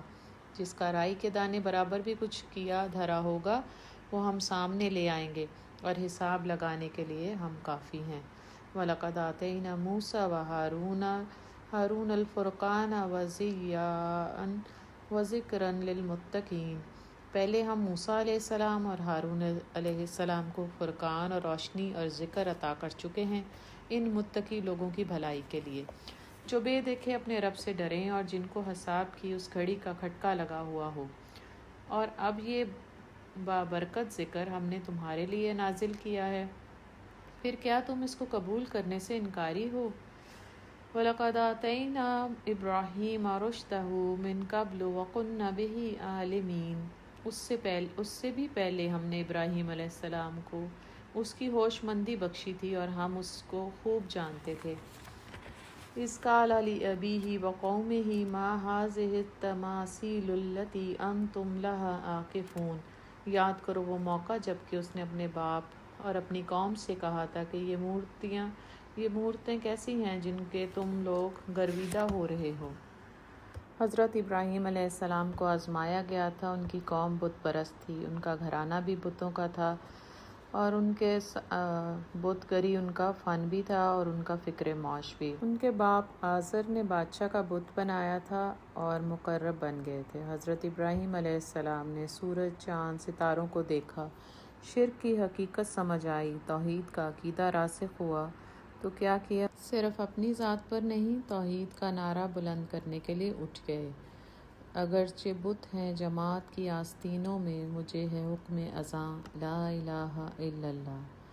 اس دعوت کا آغاز سب سے پہلے اپنے اہل خانہ سے کیا اور بتوں کو توڑ دیا، اس کے ٹکڑے ٹکڑے کر دیے۔ انہوں نے جواب دیا، ہم نے اپنے باپ دادا کو ان کی عبادت کرتے پایا ہے۔ اس نے کہا، تم بھی گمراہ ہو اور تمہارے باپ دادا بھی سری گمراہی میں پڑے ہوئے تھے۔ انہوں نے کہا، کیا تو ہمارے سامنے اپنے اصلی خیالات پیش کر رہا ہے یا مذاق کرتا ہے؟ اس نے جواب دیا، نہیں، بلکہ فی الواقع تمہارا رب وہی ہے جو زمین اور آسمانوں کا رب اور ان کا پیدا کرنے والا ہے۔ اس پر میں تمہارے سامنے گواہی دیتا ہوں، اور خدا کی قسم میں تمہاری غیر موجودگی میں ضرور تمہارے بتوں کی خبر لوں گا۔ چنانچہ اس نے ان کو ٹکڑے ٹکڑے کر دیا اور صرف ان کے بڑے کو چھوڑ دیا، شاید کہ وہ اس کی طرف رجوع کریں۔ انہوں نے آ کر بتوں کا یہ حال دیکھا تو کہنے لگے، ہمارے خداؤں کا یہ حال کس نے کر دیا؟ بڑا ہی ظالم تھا وہ۔ بعض لوگ بولے، ہم نے ایک نوجوان کو ان کا ذکر کرتے سنا تھا جس کا نام ابراہیم ہے۔ انہوں نے کہا، تو پکڑ لاؤ اسے سب کے سامنے تاکہ لوگ دیکھ لیں اس کی کیسی خبر لی جاتی ہے۔ ابراہیم کے آنے پر انہوں نے پوچھا، کیوں ابراہیم، تو نے ہمارے خداؤں کے ساتھ یہ حرکت کی ہے؟ اس نے جواب دیا، بلکہ یہ سب کچھ ان کے اس سردار نے کیا ہے، انہی سے پوچھ لو اگر یہ بولتے ہوں۔ یہ سن کر وہ لوگ اپنے ضمیر کی طرف پلٹے اور اپنے دلوں میں کہنے لگے، واقعی تم خود ہی ظالم ہو۔ مگر پھر ان کی مت پلٹ گئی اور بولے، تو جانتا ہے کہ یہ بولتے نہیں ہیں۔ ابراہیم نے کہا، پھر کیا تم اللہ کو چھوڑ کر ان چیزوں کو پوج رہے ہو جو تمہیں نہ نفع پہنچانے پر قادر ہے نہ نقصان؟ اف لکم ولما تعبدون من دون اللہ افلا تعقلون۔ تف ہے تم پر اور تمہارے ان معبودوں پر جن کی تم اللہ کو چھوڑ کر پوجا کر رہے ہو، کیا تم کچھ بھی عقل نہیں رکھتے؟ انہوں نے کہا، جلا ڈالو اس کو اور حمایت کرو اپنے خداؤں کی اگر تمہیں کچھ کرنا ہے۔ ہم نے کہا، اے آگ ٹھنڈی ہو جا اور سلامتی بن جا ابراہیم پر، یا قلنا یا نار کونی بردن وسلاما علی ابراہیم۔ جب حضرت ابراہیم علیہ السلام نے پوری جرأت سے طاقت سے مخالفت کی، فکر کیے بغیر بتوں کو پاش کر دیا، تو پھر بتوں کے پوجنے والوں نے آگ کے الاؤ میں پھینکنے کا ارادہ کر لیا۔ اس الاؤ کے لیے ساری بستی کے لوگوں نے مل کر لکڑیاں جمع کیں۔ اس کام کو وہ لوگ اتنی بڑی نیکی سمجھتے تھے کہ تمام بوڑھے کیا، عورتوں نے، بچوں نے، سب نے اپنے بتوں کو راضی کرنے کے لیے منتیں مانی کہ اگر ہم ابراہیم کو جلانے کے لیے لکڑیاں لائیں گے تو ہماری بیماری جاتی رہے گی۔ حضرت ابراہیم علیہ السلام کے اپنے گھر والوں نے بھی اس الاؤ کے لیے لکڑیاں ڈھونڈی۔ دل دکھا تو ہوگا جب انہوں نے اپنے پیارے کو آگ میں جلانے کے لیے لکڑیاں اکٹھی کیں، لیکن اگر آج ہم اپنا محاسبہ کریں تو ہم اپنے رشتہ داروں کی دو جلی کٹے جملے سنتے ہیں تو رک جاتے ہیں۔ شیطان قدم روک دیتا ہے۔ اللہ ہمیں بھی ثابت قدمی عطا فرما۔ اللہ ہمارے دل بھی بدل دے۔ اللہ ہمیں ثابت قدمی سے دین پر چلنے کی توفیق عطا فرما۔ اس آگ کے الاؤ کو جلانے کا بندوبست تو مشرکوں اور بت پرستوں نے کیا تھا، لیکن اللہ کی مخلوق نے آگ کو بجھانے کا اہتمام بھی کیا۔ اللہ کی ساری مخلوق اس آگ کو بجھانے کی کوشش کرتی رہی۔ پھونکے مار کے اپنے پروں کی ہوا سے ایک چھوٹی سی چڑیا بھی آئی تھی، اس کی چونچ میں چاہے 2 قطرے ہی پانی کے کیوں نہ آئے، لیکن اس نے اپنی استطاعت کے مطابق ایک مرد حق، ایک توحید پرست کے لیے سلگائی ہوئی آگ کو بجھانے کی کوشش کی تھی۔ آج تو ہم اس چڑیا جیسے بھی نہیں ہو سکتے۔ کتنے ہی توحید پرستوں کو، دین کے لیے اٹھنے والوں کو جلایا جا رہا ہے، کاٹا جا رہا ہے، تڑپایا جا رہا ہے، گھسیٹا جا رہا ہے۔ ہم پانی کے قطرے تو نہیں، تو ہم آنسوؤں کے 2 قطرے کیوں نہیں بن سکتے؟ ان کے لیے دعائیں کرنے والے کیوں نہ بن جائیں؟ اللہ ہمیں درد دل عطا فرما۔ اللہ ہمیں امت کی فکر عطا فرما۔ اللہ گڑ گڑا کر مجاہدین دین اور مبلغین دین کے لیے دعائیں کرنے والی مائیں، بہنیں، بیٹیاں بنا۔ کم از کم رو رو کر دعائیں تو کر لیں۔ نہ ہم مال لگاتے ہیں، نہ وقت لگاتے ہیں، نہ صلاحیتیں لگاتے ہیں، نہ بیٹے دیتے ہیں، کم از کم دعائیں تو دے دیں تاکہ حق پرستوں میں نام شامل ہو جائے۔ حضرت ابراہیم علیہ السلام کا رویہ کیا تھا؟ اللہ کی اطاعت اور اللہ پر توکل۔ اتنا بڑا آگ کا الاؤ تھا کہ حضرت ابراہیم علیہ السلام کو اتنی بڑی سی منجیک میں بٹھایا گیا تھا کیونکہ ہاتھ سے پکڑ کر گرانا ممکن نہیں تھا۔ تو منجنیق کہتے ہیں ایک گلیل کی قسم کی چیز کو، اس پر بٹھا کر پھینکا جاتا ہے۔ تب حضرت جبرائیل علیہ السلام حاضر ہوئے تھے، جیسے طائف کے ظالموں نے جب نبی صلی اللہ علیہ وسلم پر پتھر برسانے میں ظلم کی حد کر دی تھی تو پہاڑوں کا فرشتہ حضرت جبرائیل علیہ امین کے ساتھ حاضر ہوا تھا۔ یہاں پر حضرت جبرائیل امین خود حاضر ہوئے۔ ویسے اس ظلم کو دیکھ کر فرشتے بھی لرز اٹھے تھے۔ اس تکلیف پر ابراہیم علیہ السلام، اگر آپ حکم دیں تو اس بستی کو جلا کر اس کو مٹا دیا جائے۔ حضرت ابراہیم نے جبرائیل سے پوچھا تھا، مجھے ایک بات بتا دو، کیا میرا رب مجھے دیکھ رہا ہے؟ کیا میرا رب مجھے دیکھ رہا ہے؟ ایمان تو تھا، لیکن ایمان کی پختگی بھی ضروری تھی، اس لیے تصدیق کر رہے ہیں۔ جبرائیل علیہ السلام اللہ کے حضور حاضر ہوئے، سوال پیش کیا، جواب آیا، ابراہیم تم ہماری نظر میں ہو۔ جواب حضرت ابراہیم خلیل اللہ تک پہنچایا گیا تو کہا جبرائیل، پھر تم میرے اور میرے رب کے درمیان سے ہٹ جاؤ۔ یہ ہے توکل اللہ پر۔ اللہ کی پہچان اصول کیا ہے؟ ذہن نشین کر لیں کہ جب کوئی اللہ کا بندہ اللہ کی اطاعت کر کے، اللہ کے وعدے پر توکل کر کے صبر سے ڈٹ جاتا ہے نا، تو پھر کیا ہوتا ہے؟ ان اللہ مع صابرین۔ تو پھر اللہ کی مدد اللہ کی شان کے مطابق آتی ہے۔ کبھی ہوا، کبھی سورج، کبھی ستارہ، کبھی مٹی، کبھی آگ۔ یہاں اللہ نے حکم دے دیا تھا، یا نار کونی بردًا وسلام علی ابراہیم۔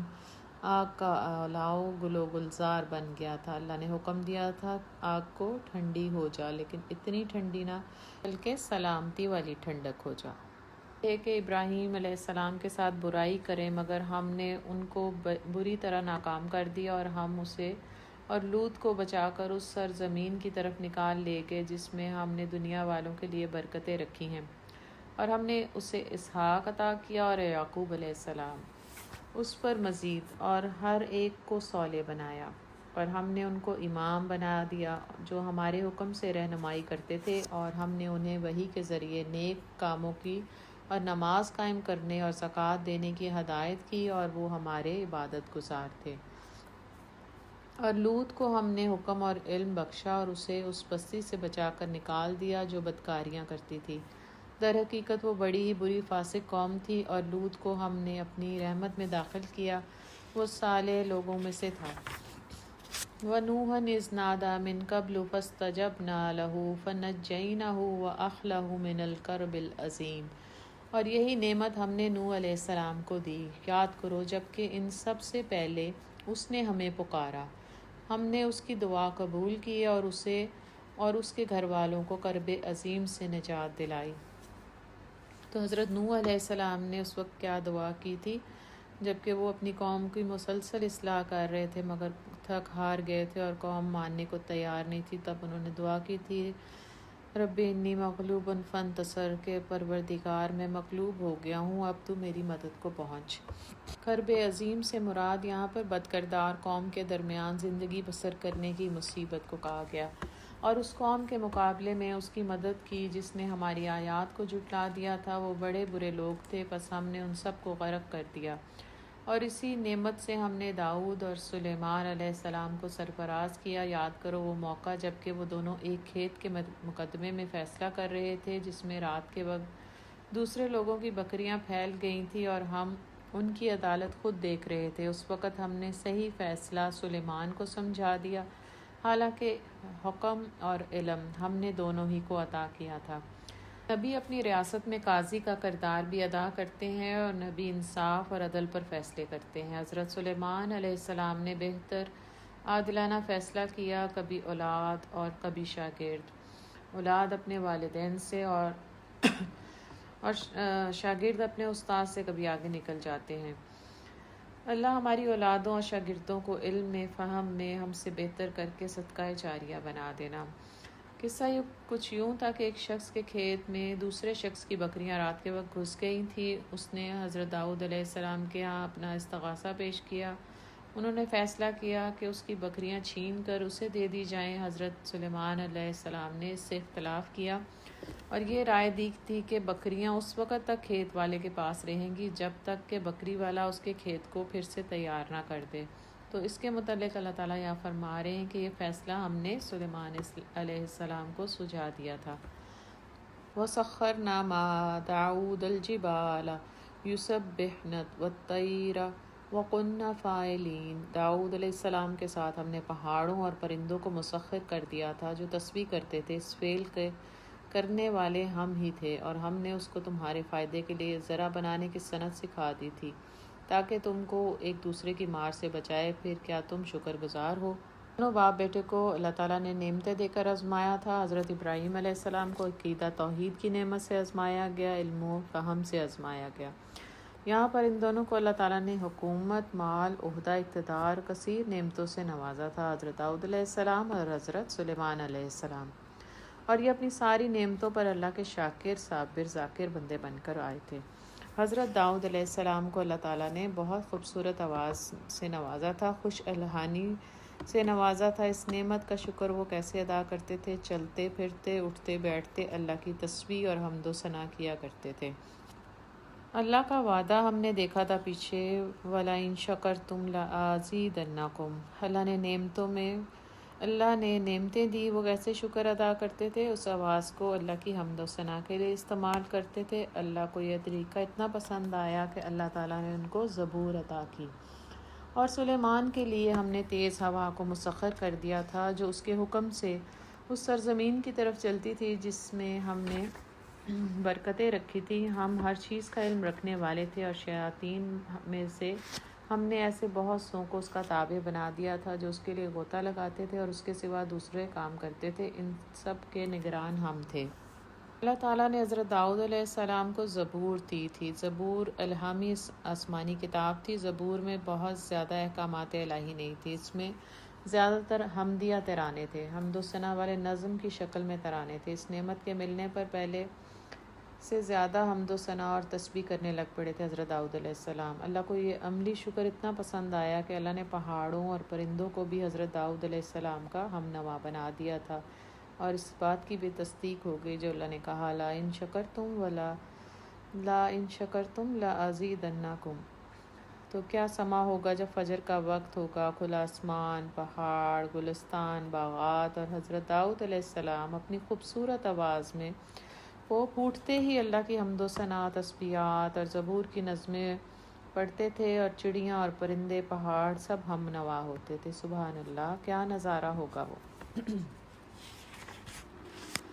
وَأَيُّوبَ إِذْ نَادَىٰ رَبَّهُ أَنِّي مَسَّنِّيَ الضُّرُّ وَأَنْتَ أَرْحَمُ الرَّاحِمِينَ فَاسْتَجَبْنَا لَهُ فَكَشَفْنَا مَا بِهِ مِنْ ضُرٍّ وَآتَيْنَاهُ أَهْلَهُ وَمِثْلَهُم مَّعَهُمْ رَحْمَةً مِّنْ عِندِنَا وَذِكْرًا لِّلْعَابِدِينَ۔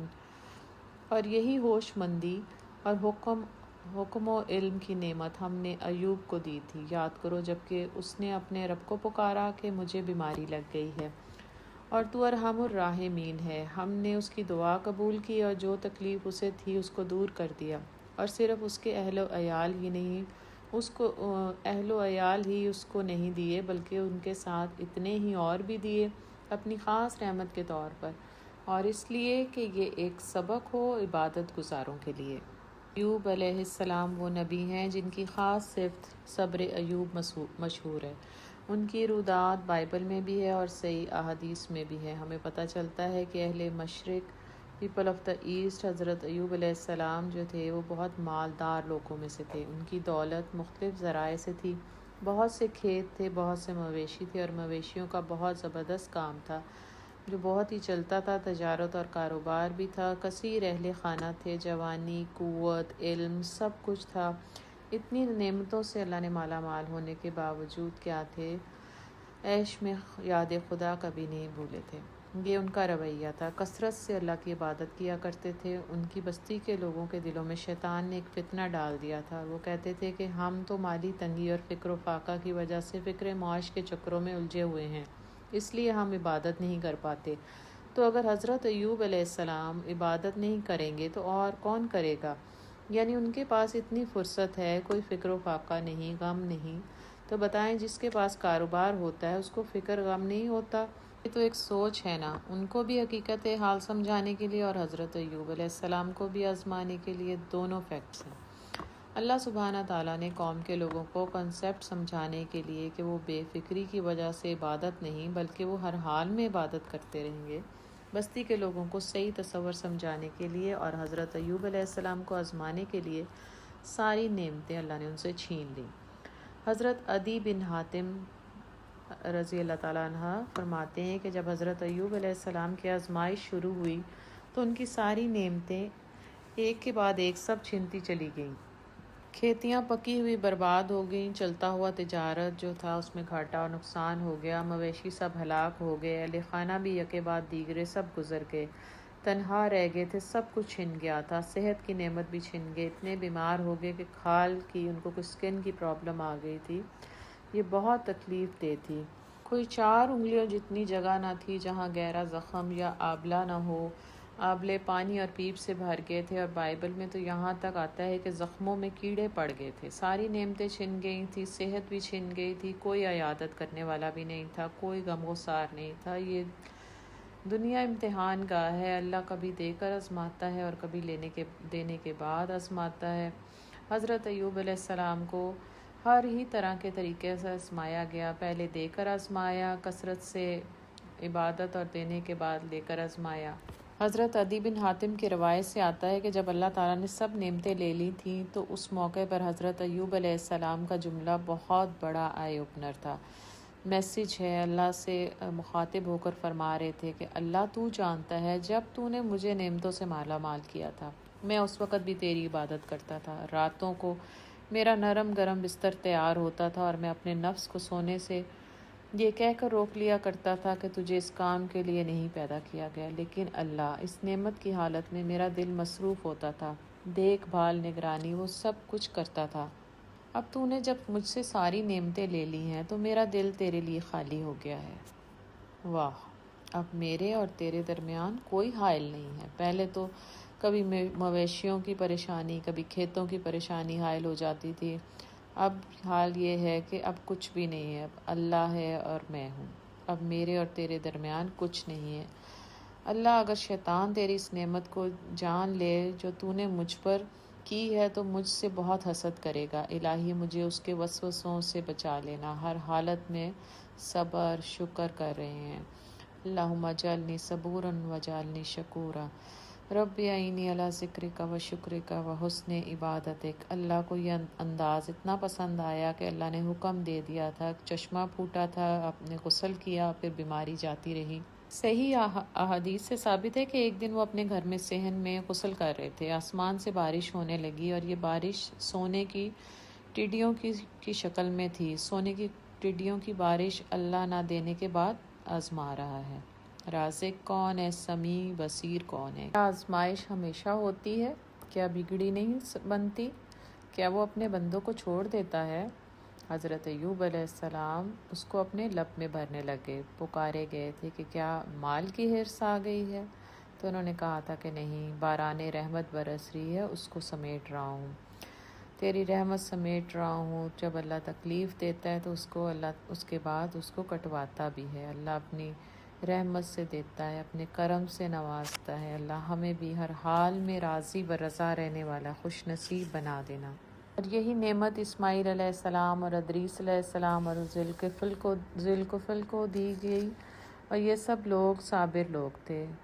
صبر انبیاء علیہ السلام کی صفت ہے۔ اللہم اجعلنی صبورا وجعلنی شکورا۔ ذوالکفل یہ وہ نبی ہیں جن کا نام قرآن میں 2 بار آیا ہے، اگر ان کو نبی تسلیم کیا جائے تو نبیوں کی تعداد 27 ہو جاتی ہے۔ ہم نے اپنی رحمت میں داخل کیا کہ وہ صالحوں میں سے تھے، اور مچھلی والے کو بھی ہم نے نوازا، یاد کرو جبکہ وہ بگڑ کر چلا گیا تھا اور سمجھا تھا کہ ہم اس پر گرفت نہ کریں گے، آخر کو اس نے تاریکیوں میں سے پکارا، لا الہ الا انت سبحانک انی کنت من الظالمین، نہیں ہے کوئی خدا مگر تو، پاک ہے تیری ذات، بے شک میں نے قصور کیا، فاستجبنا لہ، تب ہم نے اس کی دعا قبول کی، ونجیناہ من الغم، اور غم سے اس کو نجات بخشی، اور اسی طرح ہم مومنوں کو بچا لیا کرتے ہیں۔